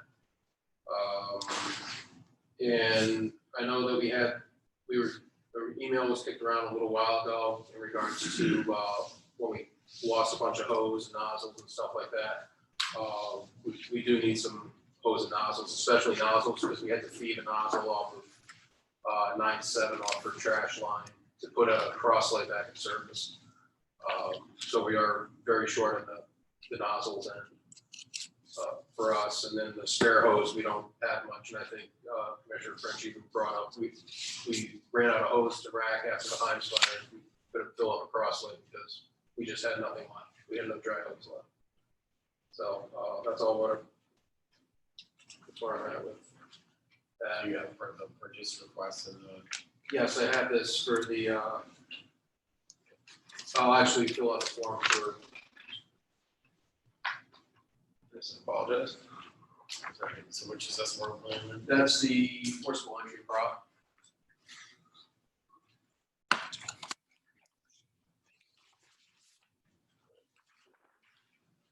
Terry, with this Sole source, sole source, there's not another thing like it, right? There's, a system like that you that's. guys can look at it, you know, I mean, you know, sole source or not, but I don't think you guys can judge. That, did you find out? Did you get what you need? Yep, he's got it. Yeah, I got another Altair, four X multi-gas meter, but they want $1,950 All for it. right, well, we got our second quote. Yeah. Vote on yours next. How are you guys, Sean, how are they on budget again? Yeah, Enough for those? I sent them something last month, but I don't have. I don't want to be that guy, I'm just, we should get enough for your hose and everything else. So this was kind of something that we were already pre-planning, but at the beginning of the year, this is money that we. Yeah, I just want to make sure there's enough. So, yeah. That fire prevention meter, you're at 13-some thousand this month, so make sure there's enough. To cover hose. Yeah, we kind of had it figured out over the next 3 months to take a break it down again. I think we still have a couple grand left. Yeah, it's don't know how much hose you're gonna need. $3,000 left. Yeah. There's no soda in it, Dan. I believe too, There's I no believe soda. that meter There's no soda. is on the exchange too. I think we get so much offer. And I'm using it out. Since it don't work, it's no good to us anyway. So. I'm just looking at, hose, if there's enough to cover, think about hose and training prop. Make sure there's enough for all this.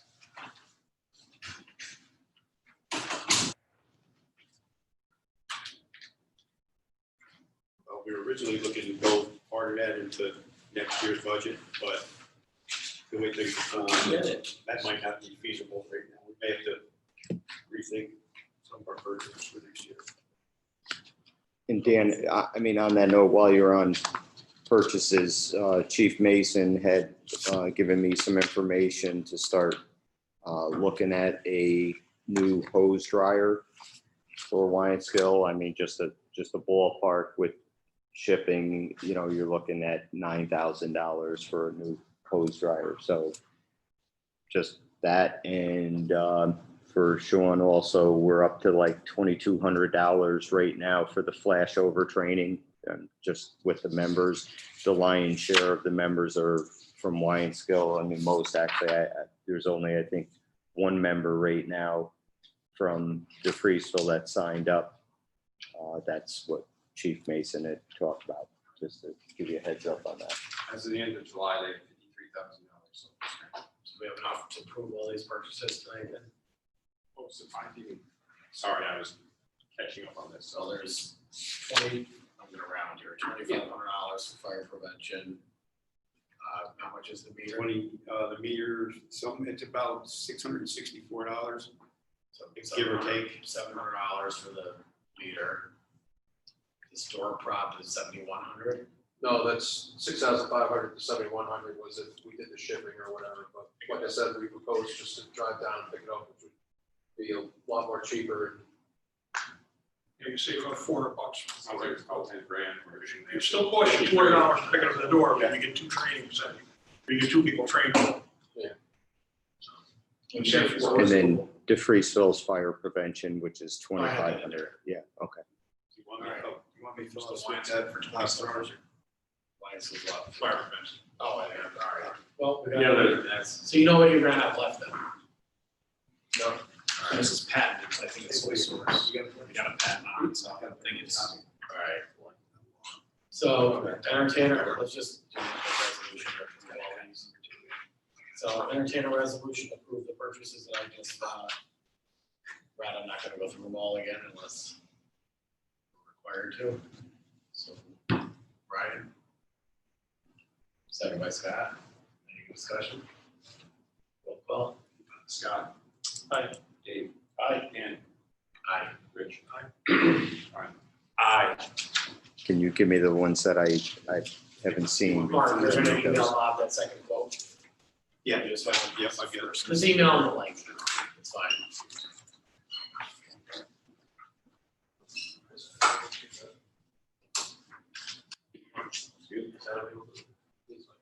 All right, apparatus committee, command captains, David Rich.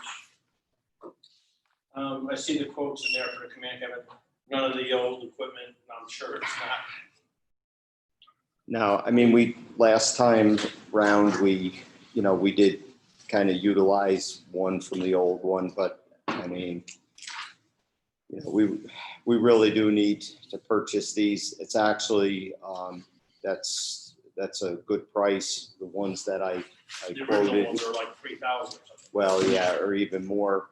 And this company's willing to build us the partition like they did for Chief Burkhart's vehicle when he was car 2. They built the rear partition coming off of the command cabinet at a savings. Like if you go to Havoc or one of those other companies, you're looking at like $1,200 for the cage. This comes right off the top of the cabinet, and we save literally like $800 right there. This is for the 2 vehicles coming in. That's correct. Yeah, that's, I just want to make sure we're good on that. They've worked out well, every time we put a chief's car together, they have those cabinets, so I don't see any problem with that at all. I'm sorry, do we have like an ETA on those?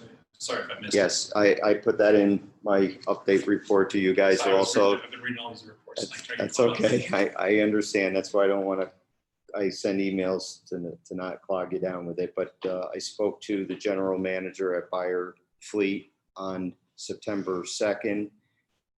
They were going on a rail car a day or two after that. It takes about 3 weeks from the factory to get to the drop-off point where it goes to Buyer Ford. So they, it's likely they could be to Buyer Ford within the next maybe week. Once they get to Buyer Ford, they have to get, the normal routine prep, and then we'll start with the upfitting. So the light's close to the end of the tunnel. Close. Maybe you want to get a resolution of I purchase. got a question. By chance, did you talk to, on the cabinets, did you talk to upstate at all? No, 'Cause they built them I did not know that. too. They built them too. They've done very well on beating everybody else's price. Okay, I was not aware of that. Nobody ever said anything to me. Yeah, I didn't know they built. I can certainly get a quote from them. Give a quick call on it if it's, if there's a tremendous savings. Well, if the board, we have backup quotes. So if you approve this and if I can get it cheaper, I mean, I can certainly, if you give me the direction just to, work with the 2 chiefs. If it's something that's less expensive, but it's the same quality and the chiefs are happy with it, then we'll go with the lesser price, if that's okay. You want a motion for that? Yeah, I would make a resolution with this. Yes, up to what it's- Yeah, I think a little bit more than that, I think 47. Yeah.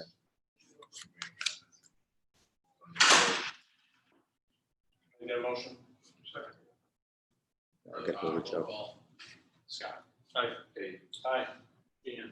Aye. Rich. Aye. Brian. Aye. All right. Buildings and grounds. No, we're not done yet. Oh, apparatus and equipment, okay. 427, have we got any idea on that yet? No, I haven't gotten anything back. I haven't really put anything good out there yet. Okay. I kind of want to get that planned out so that it's either going or whatever before the units come in. And if we're gonna start to prep it, we need to get the lettering off it and everything else. Come up with a time period, we're gonna take it out of service before. I did talk to Phil, and he indicated to me that he's probably got very low markets for it. Do we have any different direction that you would go with that, as far as putting that out there? So, I've got the one company from. I don't know. Nobody asked me to do anything, so I've got the one I company haven't from done anything. Mississippi that I'm gonna follow up. It's, maybe Okay. we can look at something to see if there is some direction we can go with that. okay. We'll put that out for sale. Well, once you guys get your, your little spec thing done, get it to me. That's on me. The other thing is that I got rough quotes for a boat trailer type of thing. We met up with the four chiefs. We're back and forth with the number of boats, the location. I talked to the town. They don't have enough property for where we were kind of looking for a shed type of thing. So I think we just, for now, take that step back on that and look at that down the road a little bit more. But the idea of getting something that's easy enough to get to the lake and be able to access at any part of the lake instead of a boat launch is kind of the direction we were hoping to go in. So that if you had to, you could go up and you could pull up on someone's lawn. And I'll use a trailer park for the example. You pull up there and you literally slide it across the grass into the water versus going to a boat launch and having to drive 10 minutes to get back to that spot. So roughly $35,000 to $40,000. And then we'll go from there and see what we come up with. We haven't picked anything out other than just rough ballpark numbers. Just an idea of price. Yeah. I always like a good idea, I always like a new idea. I don't know that this is either, David, I really don't. And we've had boats. We don't need a boat, we need a bigger boat, we don't need a boat. we Well, need a that's bigger why boat. we've looked at it for And years. this, I really like, I'd like the chiefs to come back and say that they looked at this, they've done an analysis and said that, yeah, we need it, and this is what we need to fit the needs of this district. I definitely agree. I was on the board when they got rid of the pontoon boat. We don't need a boat. I think that John Obama, haven't used the boat in 4 years. Got no divers anymore, we don't need a boat. It's just in terms of the priorities. I don't know, Well, we weren't we looking. gotta buy some serious apparatus in the next few years, and I don't know, I'm not sold on it, that's all, I'm not saying Well, everyone, but I understand it, but a lot of the boat issues we've had, and nobody's really addressed it on this side before, but we were given a pontoon boat, and it was cost us nothing. It was more of a parade thing.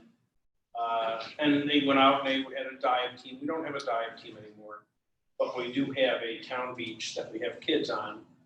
And not for anything, but there was a floating boat a couple of days after the last meeting that luckily, somebody found their boat disconnected and they went and got it off the water, but we did get dispatched for it. Otherwise, we're gonna be sitting there with a rope bag thrown it from shore, or hoping to catch somebody else and put one of our guys in somebody else's boat. This is probably the cheapest way of doing it and having some type of coverage. I'm not disputing it at all, I'm not saying, like I said, I'm not saying it's a bad idea, I don't know that it's been looked at close enough yet. Well, that's what we were doing. We don't have a We met history. with the four chiefs, we've actually discussed it. And again, we haven't picked anything out. We're looking at probably budget some money towards this idea and go farther into it. So I'll give you a little bit of. One other thought, I'm sorry, Town of Edinburgh, because I'm on the lake up there, they have a jet ski with a specific inflatable boat, it's pulled behind the jet ski. So, it's less than a $10,000 investment for a new jet ski and this inflatable boat that they have. We gotta put one of our guys on a jet ski that's, you know what I mean, it's I get it. So this came up multiple times, and it came up after we got really involved. And then we didn't do anything with it. And I think it came up in June or July, and then at a meeting. And I had actually called Dave. I was actually out on the beach, you know, like kids was working out there in the car or whatever. I said, we really would be in a bind if something came up out there. We have no way to get out in the middle of our lake and we're to help. And my request to Dave was, again, I only want to find people, was that if this is something that you think we might take a serious look at, it would be helpful to have a rough idea of the cost prior to the end of the year. So at least we kind of know some dollars and cents. And, you know, if we start out at 35, 40, they just determine, you know what, that's not affordable, it's not feasible, we don't need to spend that much. At least it gives us a way to go. I think Or we maybe could it's a be, good idea. I think we could be under 20 for not doing any type of shed or anything like that, but the idea of getting something that we're not launching. Because that's like, you're talking way too much time to do it. The shed idea was an idea that it's kind of a good idea because it's the first 4 people get there, and you drag it, you're in the water and you're going. But again, the other idea come up is that, well, it's at the trailer park. So now you're racing to the town beach to go from there to the trailer park with a 20 horsepower motor, and 10 minutes later, you're gonna get there. It's My the personal cheapest opinion, way I to think do it. it warrants at least looking into something. I mean, if somebody gets hurt out there, water skiing, not that it's a huge lake, but stuff happens out there. We have a lake. We should And have a a way public to beach, respond to something on the lake. And I That's the way don't look wanna at it. see a big item. We got I 3 don't wanna see miles of river, something, Yeah, that's it. 2.5 miles of river. That's it.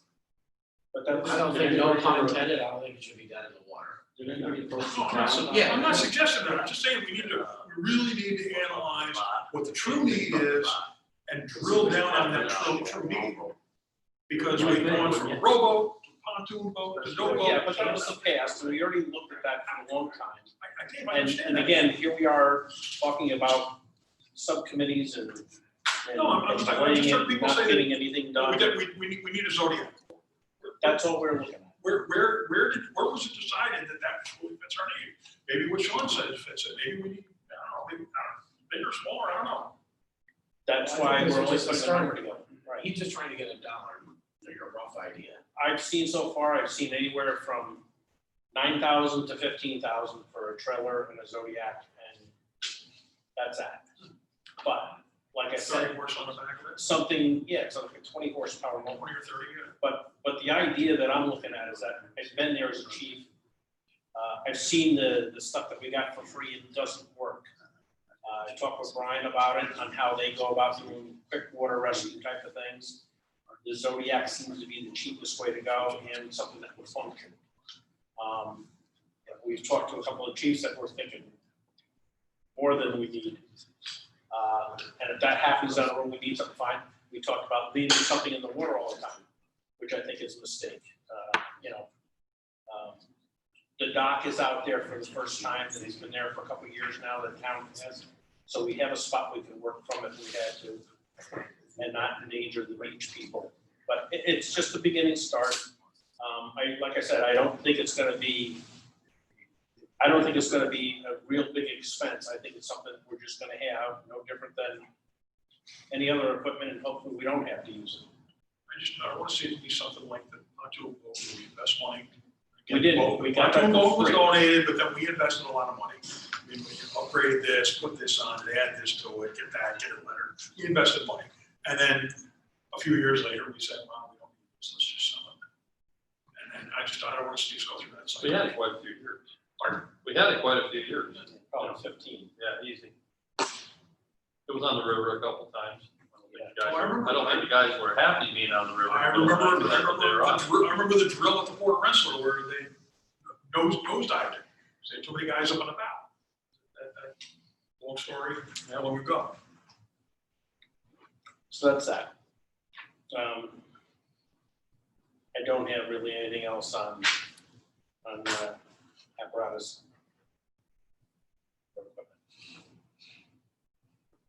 All right.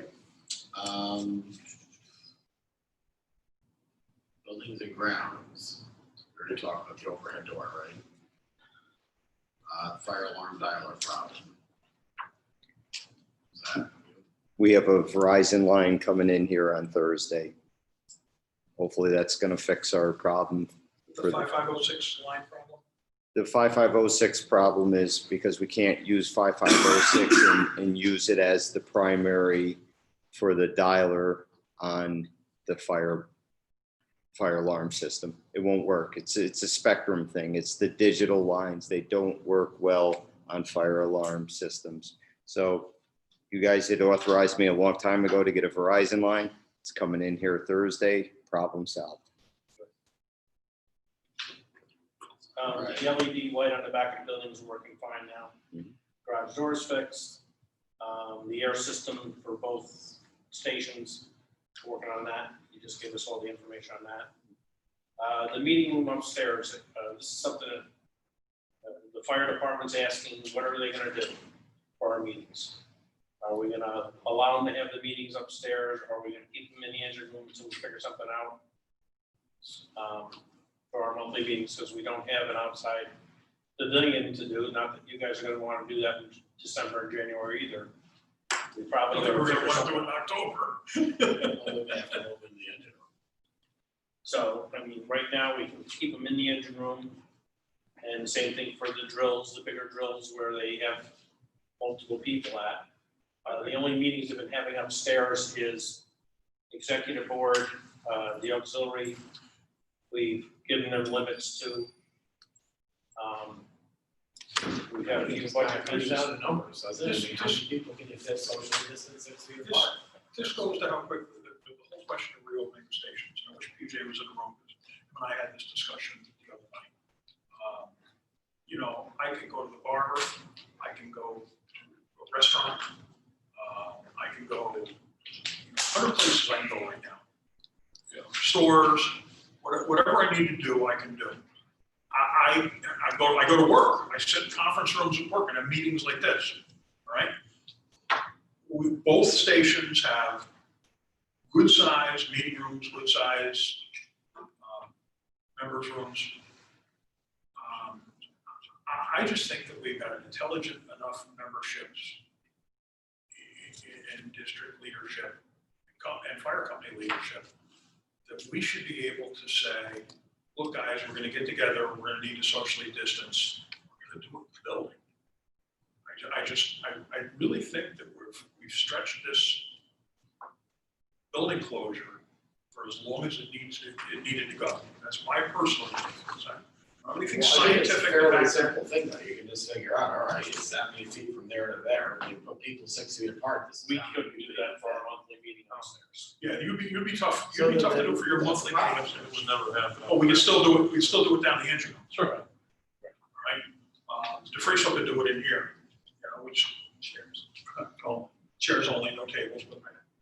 So but I think somebody's got to run those calculations first before you say, hey, the meeting's tonight, and the next thing you know, you got people 2 feet apart. Well, we get Mark here and. We were looking at that the other day. I think the best we're gonna probably do is still do the engine room and if we have smaller meetings of less than 10, then you can probably do the upstairs without having to. Officers meeting or something along those lines, a committee here or there, like your auxiliary is less than 10. I was looking upstairs, I'm almost thinking we may be able to do it. We'd have to move all the round tables to the back wall. And then I think I could probably get 5 rows of like 5, maybe 6 chairs going across the space. The room is not. What was the timeframe that the contractor gave you on? I think the engine room is probably the best bet. I don't know, because I didn't ask It's them gonna be that. for another month. You don't, Think they once could you get get to it. November, you don't know what you're getting. Meeting room really tight. I know on the DeFriso one with the executive committee, we kind of talked about this and was hashing things over. I don't speak on behalf of BJ, but I know we brought this up and the thought was at least for this month to see how the schools reopened and how everything played out with that. And October was, you know, the idea of we're gonna try and look into what's going on and see how things are going around. Also when it came to meetings and stuff like that, I know it was brought up, which is, we could do them in the apparatus bay if we were really having that difficulty with social distancing. So I'm thinking you can enforce temperature checks at the door like the schools are doing, like we do at the state. You know, a member comes in, he says, you got 100, you can't go to the meeting tonight, goodbye. But, you know, with masks and stuff, you probably could get away with it. Meet some of the guidelines. And you can go to the recovery room, and sit on top of each other and eat without a mask. Our people, and are even in their, even in the engine bay are required to wear their mask. And Nobody goes without a mask. Mark, I've stopped a couple times and I've seen some of the people there and I've seen I think we started really hammering them. This past month, we had them all make sure they were doing it, so we're hammering them with it. We still got guys driving the engines and driving around doing the calls with them all. So, And blatant saying it, that they're not doing it. I just, We're trying. there's a degree of responsibility. I look at that room out there, one of the benefits that we offer at Beacon Volunteer Fire Department is that we allow people that limited social function as well. And I think that both stations have big enough social areas, given the number of people that usually hang out or hang around, that those social areas can receive limited activity. Now, I'm not saying that both fire stations plan a party because, you know, member rooms are open. I'm saying that we should be able to open up those member rooms to our members. I don't know. I don't see the point in the function, you know, in a total hard ban on people being in the station. What guidelines do we have to follow, Terry? What you want, the CDC, the Homeland Security, or? To protect ourselves and to protect our members? Well, I mean, yeah, there are guidelines out there to follow. Now, right now, are you wiping down the rigs after you get back from a call? You're wiping down the interior of the cabs? Okay. Yes. And so whatever you do, theoretically would do in there, can't be less than what you're doing out there. I mean, candidly, we're making this up as we go along. We got people who are making the rules for us that we don't know whether they're rational or guessing or they've got ulterior motives. So, I mean, you've got a real dichotomy with trying to open up with what you're doing in the engine bay. Are you rolling with like two-person crews now, or three-person smaller crews? You're rolling full crews? Okay. Some places are rolling with, you know, two people in the, you know, that's it. So, I mean, it's really,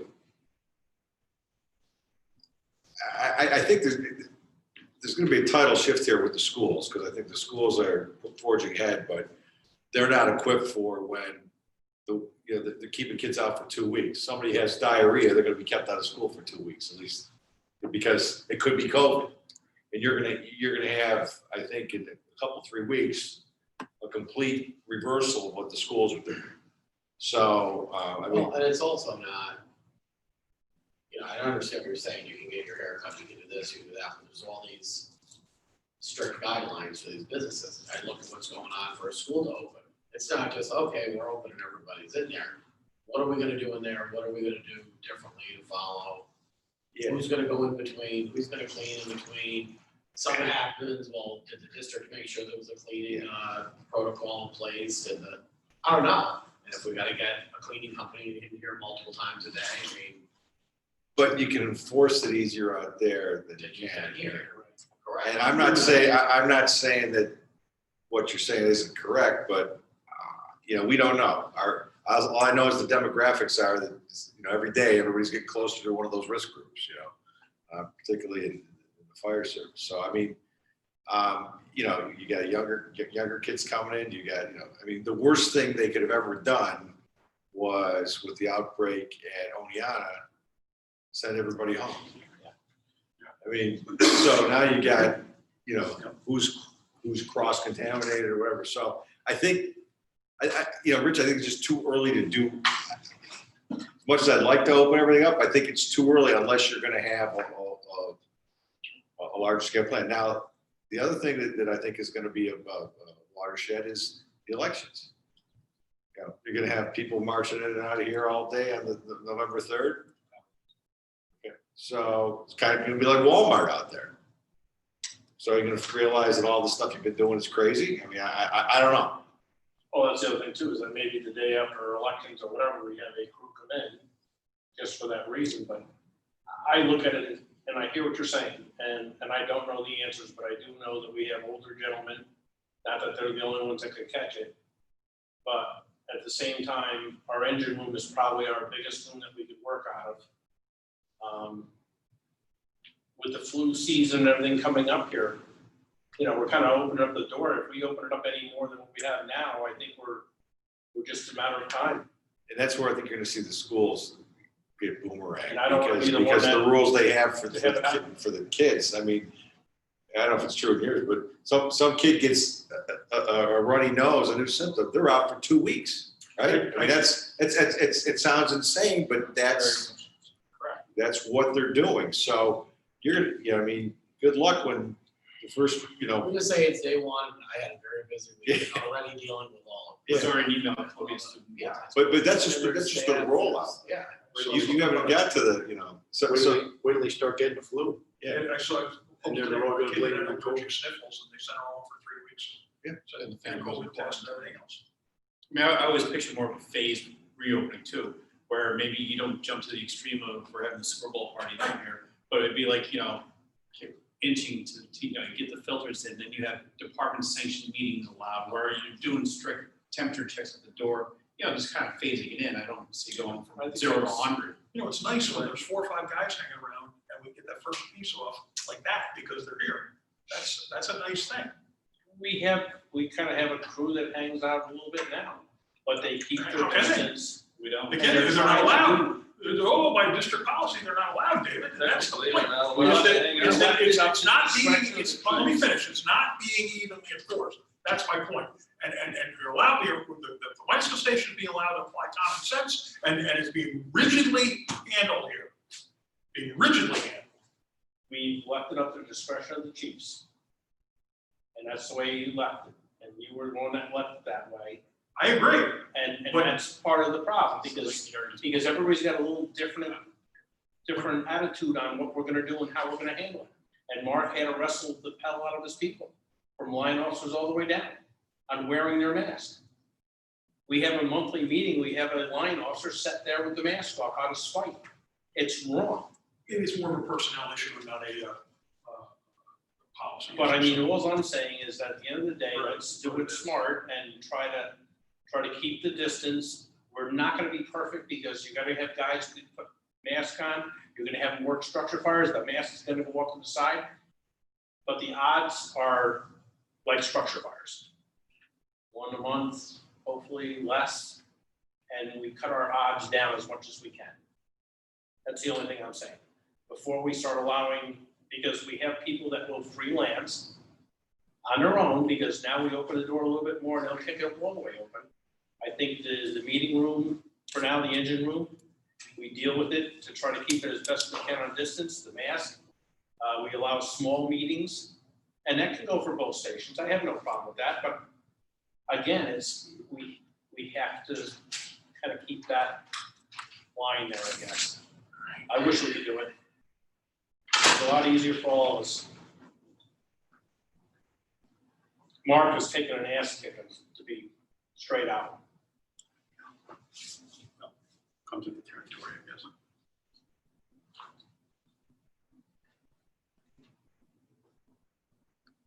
If we need a recommendation, I recommend that the meetings can go into the engine room, keep your distance, keep the mask in the meetings, and the smaller meetings of 10 or less or whatever, keep your distance. You can have them in the rooms, but it's not a kids and everybody else involved. It's minimal contact. We keep all the standards in place and that's it. But it's not a meeting just to have a meeting. And as far as guys hanging out, they keep their distance and the mask in the daytime. And you might be able to have 4 or 5 guys hang out within reason. Ideal spot, the engine room. You just took out the crux to it though. You said, you got guys hanging out, 4 or 5 guys hanging out. That's not allowed here. That's not allowed here. Because we're rigidly enforcing. And it may be a personnel issue, It may be a personality issue, it may be an interpretation issue.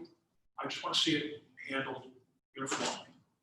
I have no problem with that. I didn't know how they were handling it. I assumed it was the same way, but it was left too vague as far as I'm concerned on how it was gonna be done. And that's what we run into. Scott and I both walked into it numerous times. And the first thing we did was we addressed the chiefs that were in the building. Right? And he says, I'm having a tough time with guys doing it. And the last meeting, Bill Gummer got up and walked over and addressed the two people that still were not wearing them. What do you do? And it's one of them's the same officer that doesn't want to have it out on the truck. I don't know. That's, to me, is where you gotta get a little bit more strict. So does Mark turn But around are and we gonna suspend be the that only ones person? getting strict, you know, I mean, it's gotta be across the board strict. You can't say to that officer, you've been warned 3 times, yeah, stay out of here for a month, or whatever it is. If it's not gonna be enforced across the board. But we have a couple of people, you know, pushing back hard on it. Other people come to us the minute we walk in the door and say, how come we gotta wear a mask? Cause, you know, our own officers aren't doing it.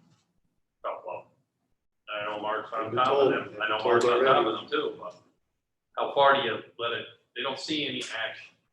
They just see the same people being told over and over. It's frustrating for those people, you know, that are trying to do the right thing, get out and have the mask on. I wish it was back to normal. So I'm afraid if we went too much, I understand what Rich is saying, at some point we gotta phase back in. But like Dave said, you give them an inch, you take a mile. That's exactly what happens. It'd be nice if this was spring we're going into, but it's winter. There's a whole article, I just read today, about the time doing it as far as most employers aren't making their folks go back to work yet. There's a lot of anxiety, they're worried about liability.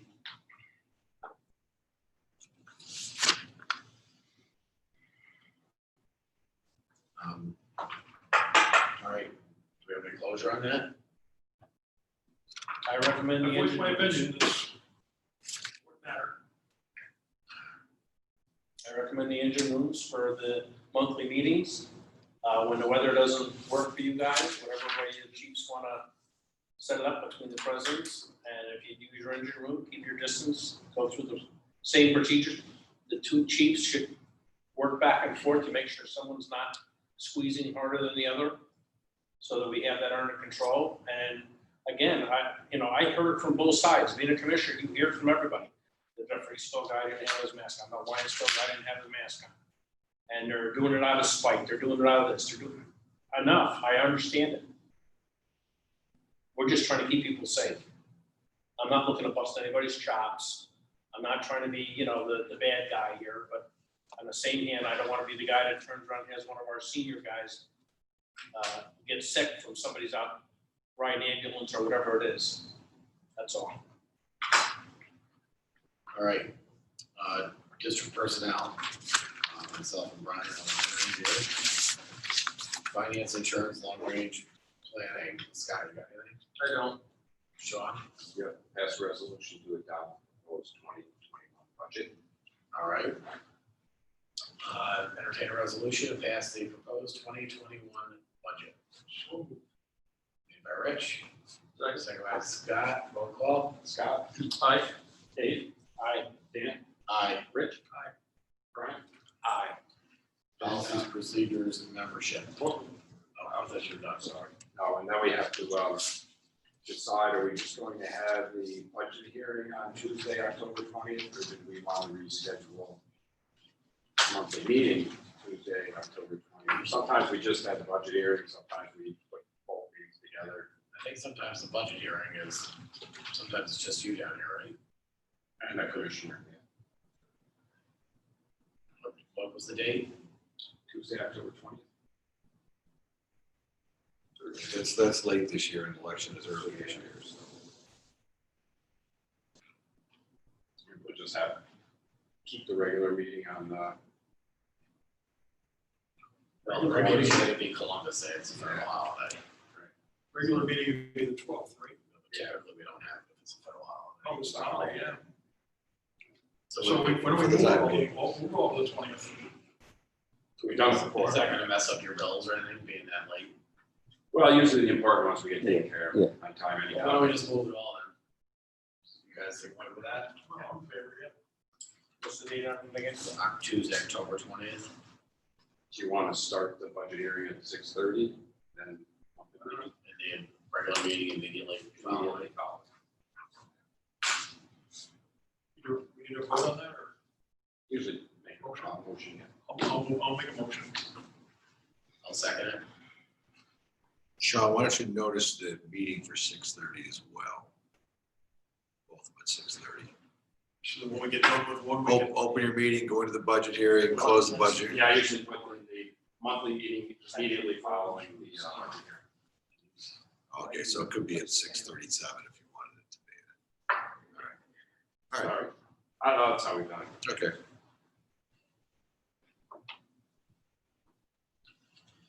All right, so it's done. Thank you. Anything else, Sean? Nope, that was it. Policy and procedures membership, Brian? You have 3 applications that President Lackey dropped off. Did you look at these, Dave? There's a- Yes, I did. Any concerns or questions? All right. So we've got applications for Anthony Childrose, Connor Sage, John Matarosic Jr., There's one that he didn't have the clearance on. and Logan Sether. Do you remember which one didn't have the clearance? I don't know. you can tell I me. think he had 4. He said he had 4, but he only had one of them did not have the, One day Right, background. we don't get 3 there. Oh, there's 4 here. Oh, there is 4 there. The background wasn't back on the. Oh, actually, maybe it's these ones.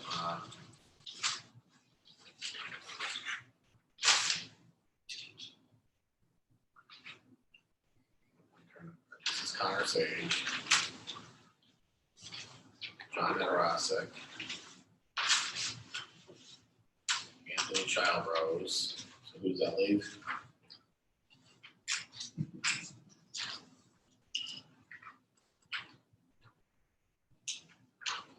Logan Sothern, so we don't have his. Entertain a motion to approve the membership of Anthony Childrose, John Matarosic, and Connor Sage.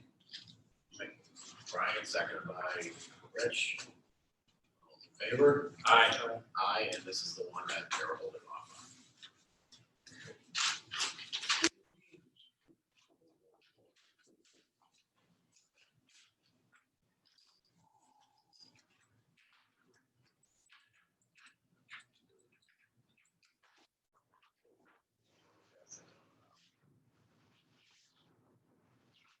LoSAP, Scott.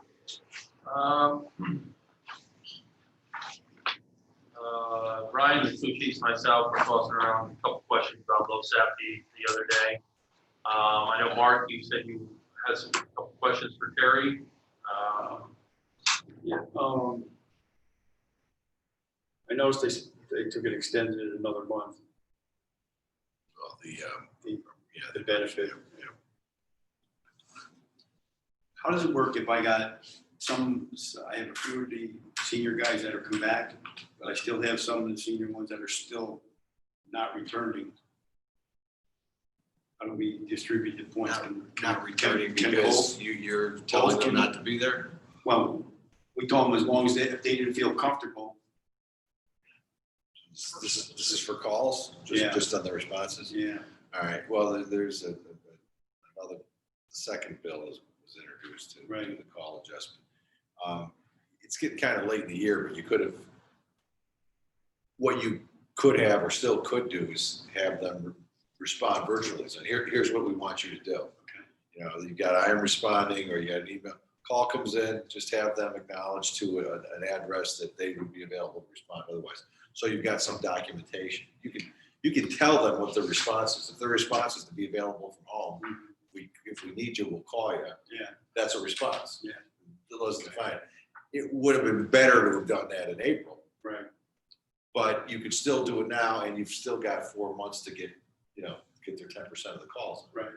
So, I mean, that's an option to you, but you would, what I would have them do is either through I am responding or create a separate email address and just within 10 minutes of the call, they have to acknowledge we're ready to go. Obviously, if they're in Florida, it doesn't count.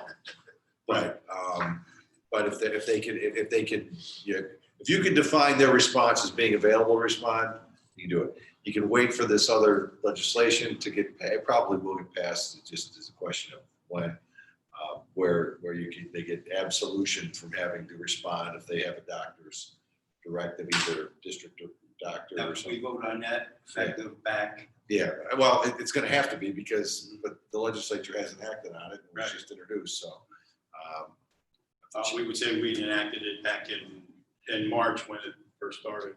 Yeah, but I mean, I think you're better off handling these things on your own, you know, defining what response is for these Right. people and, you know, it sounds like you're doing some work late in the year now, but really when you consider 10% of the calls, Yeah, what are you at now? What are you gonna hit? So do they, we're at 320, right? Well, 320 as You guys of the end of divide. August, so it's 32, can you get 32 calls between now and the end of the year? Probably. probably.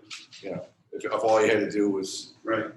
acknowledge your response. But that may be that may be another way to do this. I mean, I think you have to have some overt action by the individual's part to say, I'm here, I was ready to go, but I'm not because of this. So that's you guys doing it on your own. That was a suggestion that came out a while ago, but very few places even adopted it. Or you can rest on your laurels and hope that the legislature gets off the butt and does the response thing. But that's going to take something, emergency response procedures and a doctor's thing. I don't think you need the legislation. I don't think you need doctors because the LoSAP law doesn't define what responses are. You can. Fire police go to the scene. Right.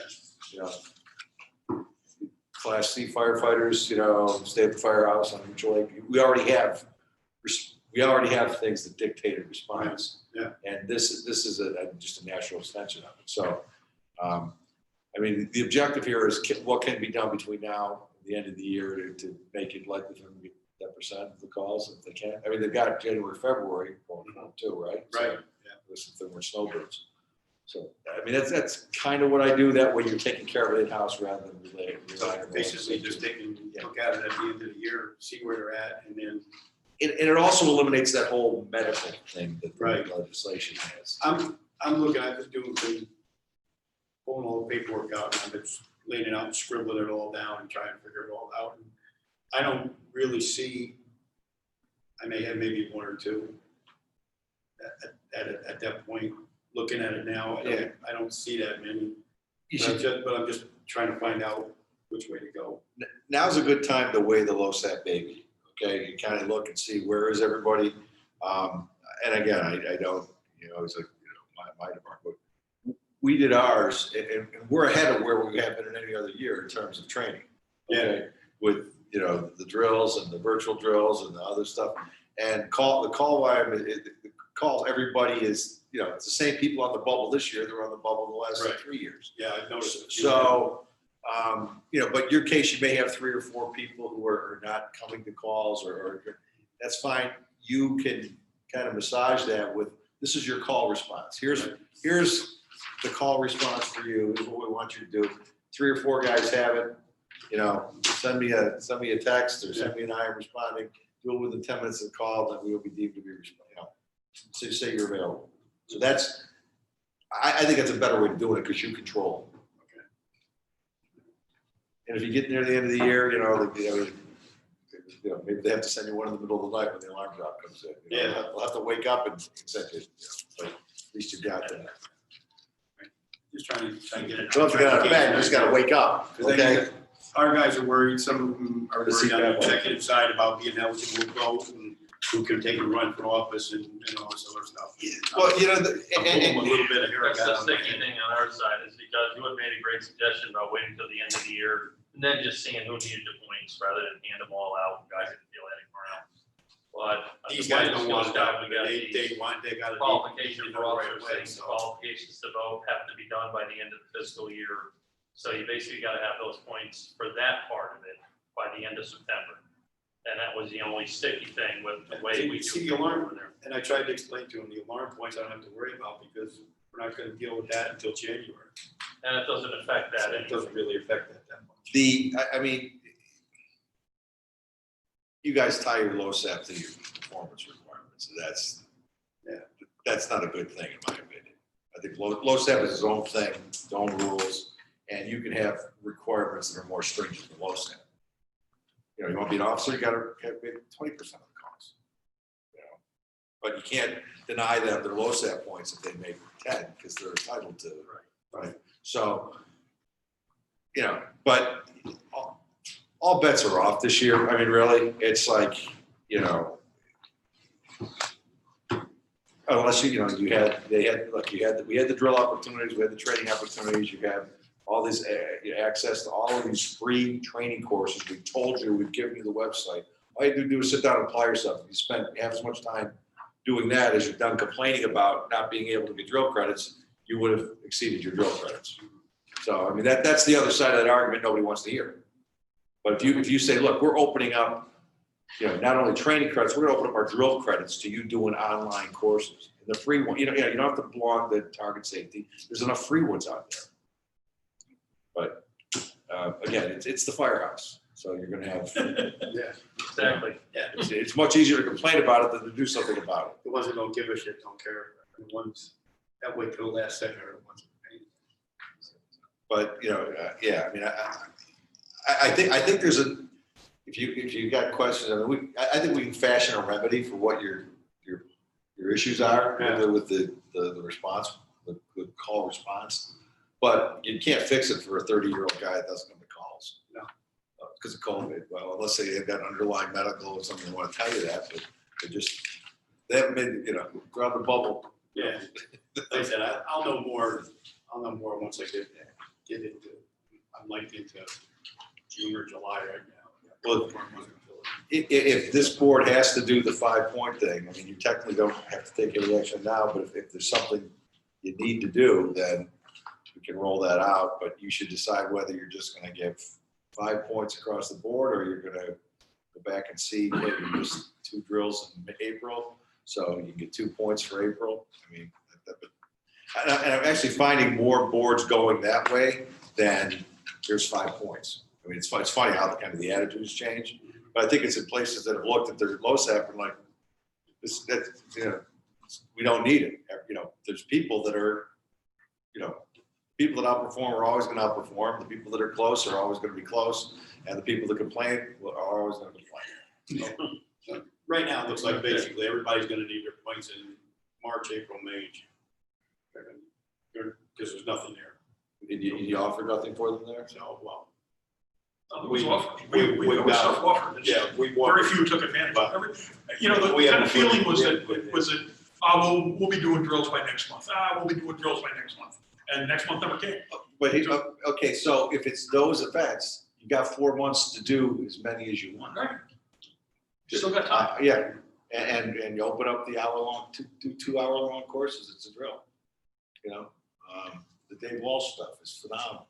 I mean, we told them that. the There's lots points are of free available there. stuff out there. So we can get them the minimum number of And points. if you got a form that they can fill out and say, hey, look, I don't even need you to give me just tell me what you did and show me the website and or print up something from it, whether it's a screenshot or of a slide. Again, most of these you don't get certificates for.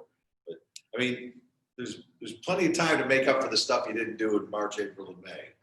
Right now. The benefit with us with the calls for March, April, May, whatever, our calls got cut in half. Yeah. Because nobody wanted to go out. So with the calls reasoning or whatever, the calls got cut in half during that time period. I mean, unless you're still not coming around now, there shouldn't really be much affecting your call. And like Terry said, you know, the people that are always on the bubble are gonna be on the bubble again. People that always make their calls. All right, so we That's all I didn't got. take any action, I just think. I think if the company, if you have to have stuff known by the end of September at the company level, then it's a company problem, and they could, hey, look, we don't know, or prorate or do whatever, or, you know. But that's Just, That's not low, that has nothing to do with awarding LoSAP points. That's you using the LoSAP metric for other things. Right. the district doesn't currently have any regulations, the district doesn't currently have any regulations or rules that will affect either department's elections at this point in time. I'm asking that, not stating it. I don't believe so. I think that No. the only thing we had agreed on originally was Terry's idea of waiting until the end of the year to count the points rather than hand them out and then guys would say, oh geez, I got all these points. I'm good, you know, I like that idea. Then this whole thing about the loss of qualification, all that came up. But See, where they're I don't think getting they'll be that mixed up is the LoSAP versus the department. And LoSAP points, they're easy enough to earn. I mean, you need 4 and 6. And for us, 4, 6, and 10% of your alarms. I mean, like you said, there was plenty of what they're concerned about is, okay, well, we didn't do anything for April, May, June. You know, how are we gonna get our points? Because we have to have so many per quarter, but, you know, to be able to run and do this.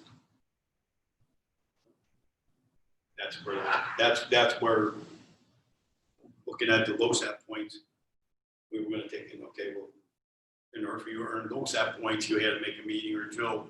We were gonna take and use the points accordingly, that they could give them what they needed for each month. So if you needed a meeting and 3 drills, then we'll give you 4 points and take care of it. But that's where I'm in trying to get this all laid out for them, so. They know, okay, we got 4 LoSAP points because we got 1 meeting. But they're not getting LoSAP points, They're getting credit. basically chits to run for office that aren't necessarily equating to LoSAP. Right. So you can spot them all the points you want for April and May meetings, but they're not getting, you know, Right. necessarily getting LoSAP points. Yeah, I mean, it's not gonna be a perfect solution, but do your best to try not to screw up the LoSAP side of it. Yeah. All right. Officer qualifications, Brian. Scott and I met with Mark, Chief Mason and Burkhardt. You know, and we kind of got the classes, I printed up a document I kind of sent out just for your feedback right now. As far as what the courses are and just some questions, you know, some things we're looking at doing to try to make this, like we've said before, something that's attainable but not oppressive.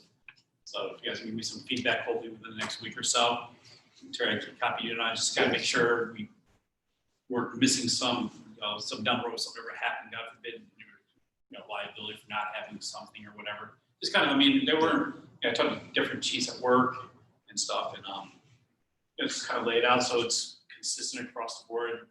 District officers, district qualifications, and kind of, it's no longer, won't be a moving target anymore. We're looking to put this in effect for next year's elections, not this year's. Not enough time, and we don't want to, you know, ambush anybody with something right off the bat. And, you know, we got stuff in there for, you know, people who served previously as an officer, where, you know, it's like I used the example in the email, you know, Richard Day, they've been chiefs in the past.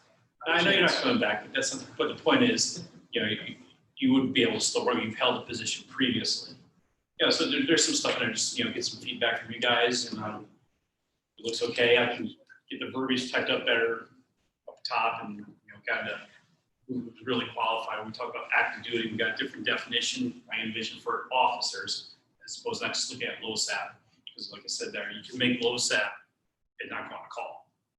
So we want officers who've been on calls and have experience. So there's some tweaks in there, but get some feedback and go from there. And hopefully we'll have something formal that we can adopt next month. All right, thank you, Brian. Business operations and technology, I don't have anything to Scott. Development plan review, Brian. What's that car wash thing? I don't know. It's gonna be the That's the whole process.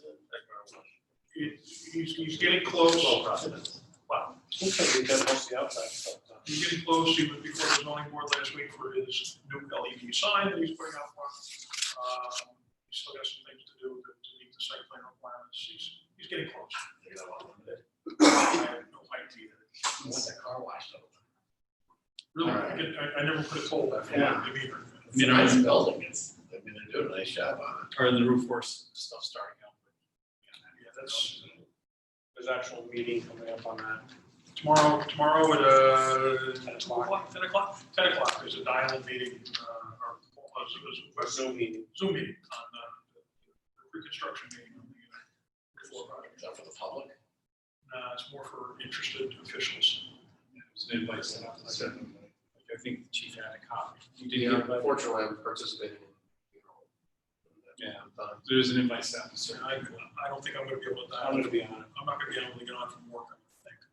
See how busy tomorrow is. All right. Firematic operations, Jennifer, Dave. They did the box alarms, upgraded those. The only thing I can suggest is that, because we have district chiefs, I think we should try to eventually work towards one set of box alarms for the town.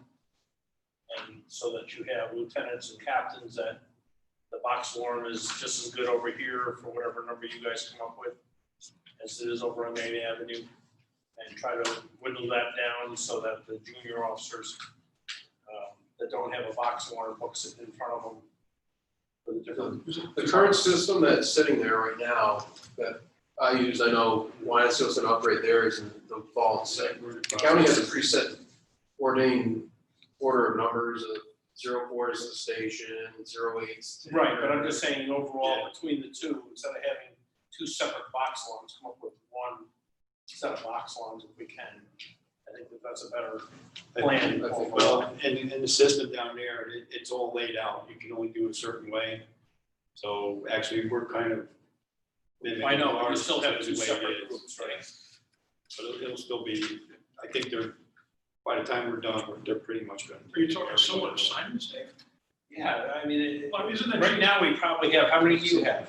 Isn't that geographically driven though, where a second alarm on Main Right, Avenue, but you it's might want still- Postic Hill and on Mountain View. A Well, second it still alarm goes by area. Four. It would still go by area. I mean, it doesn't necessarily Then I mean, don't follow what you're looking for. well, I look at commercial versus residential versus whatever. That's kind of what me and Mark have been working on, however, Right. the box 09, whatever it is, before to whatever. Same thing. That's what it's gonna be at the end. It's just, Well, that's what we're. the system's working out. It's yeah, just the gonna county's take a kind while of to forcing get it, there. yeah, launch Yeah. it to Right, because they've got the whole template there. 4208 and 090 would be a tanker, Yeah, regardless, or Right, for everybody. 408 Brunswick, it's all, 08 just means Yeah. tankers. Just tanker. But box for they are freezing working on it, away. it did look good, so, like I said, that's the only suggestion I had on that.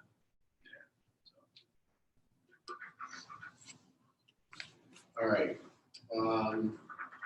Apparatus needs, Rich and Dave. Got two trucks on order. So they come, supposed to come? I would project May. Might not be a bad thing if it was coordinated with Chief Show, but we'll see if that can be pulled off, if that's gonna happen. Even see if there's even gonna be a Chief Show. All right. Any for public session? It wasn't before, so. Any feedback? Please check it. Public there? Nothing new. All right. Any need for executive session? But there was. Yeah, March. Yeah, Mark? Yeah, I just got one thing I just want to make you guys aware of, that's all. Motion, to go to executive session to discuss the employment history of a particular. TJ said he had something too. Right, well, that would cover it too. Oh, okay. Are you still streaming? Uh,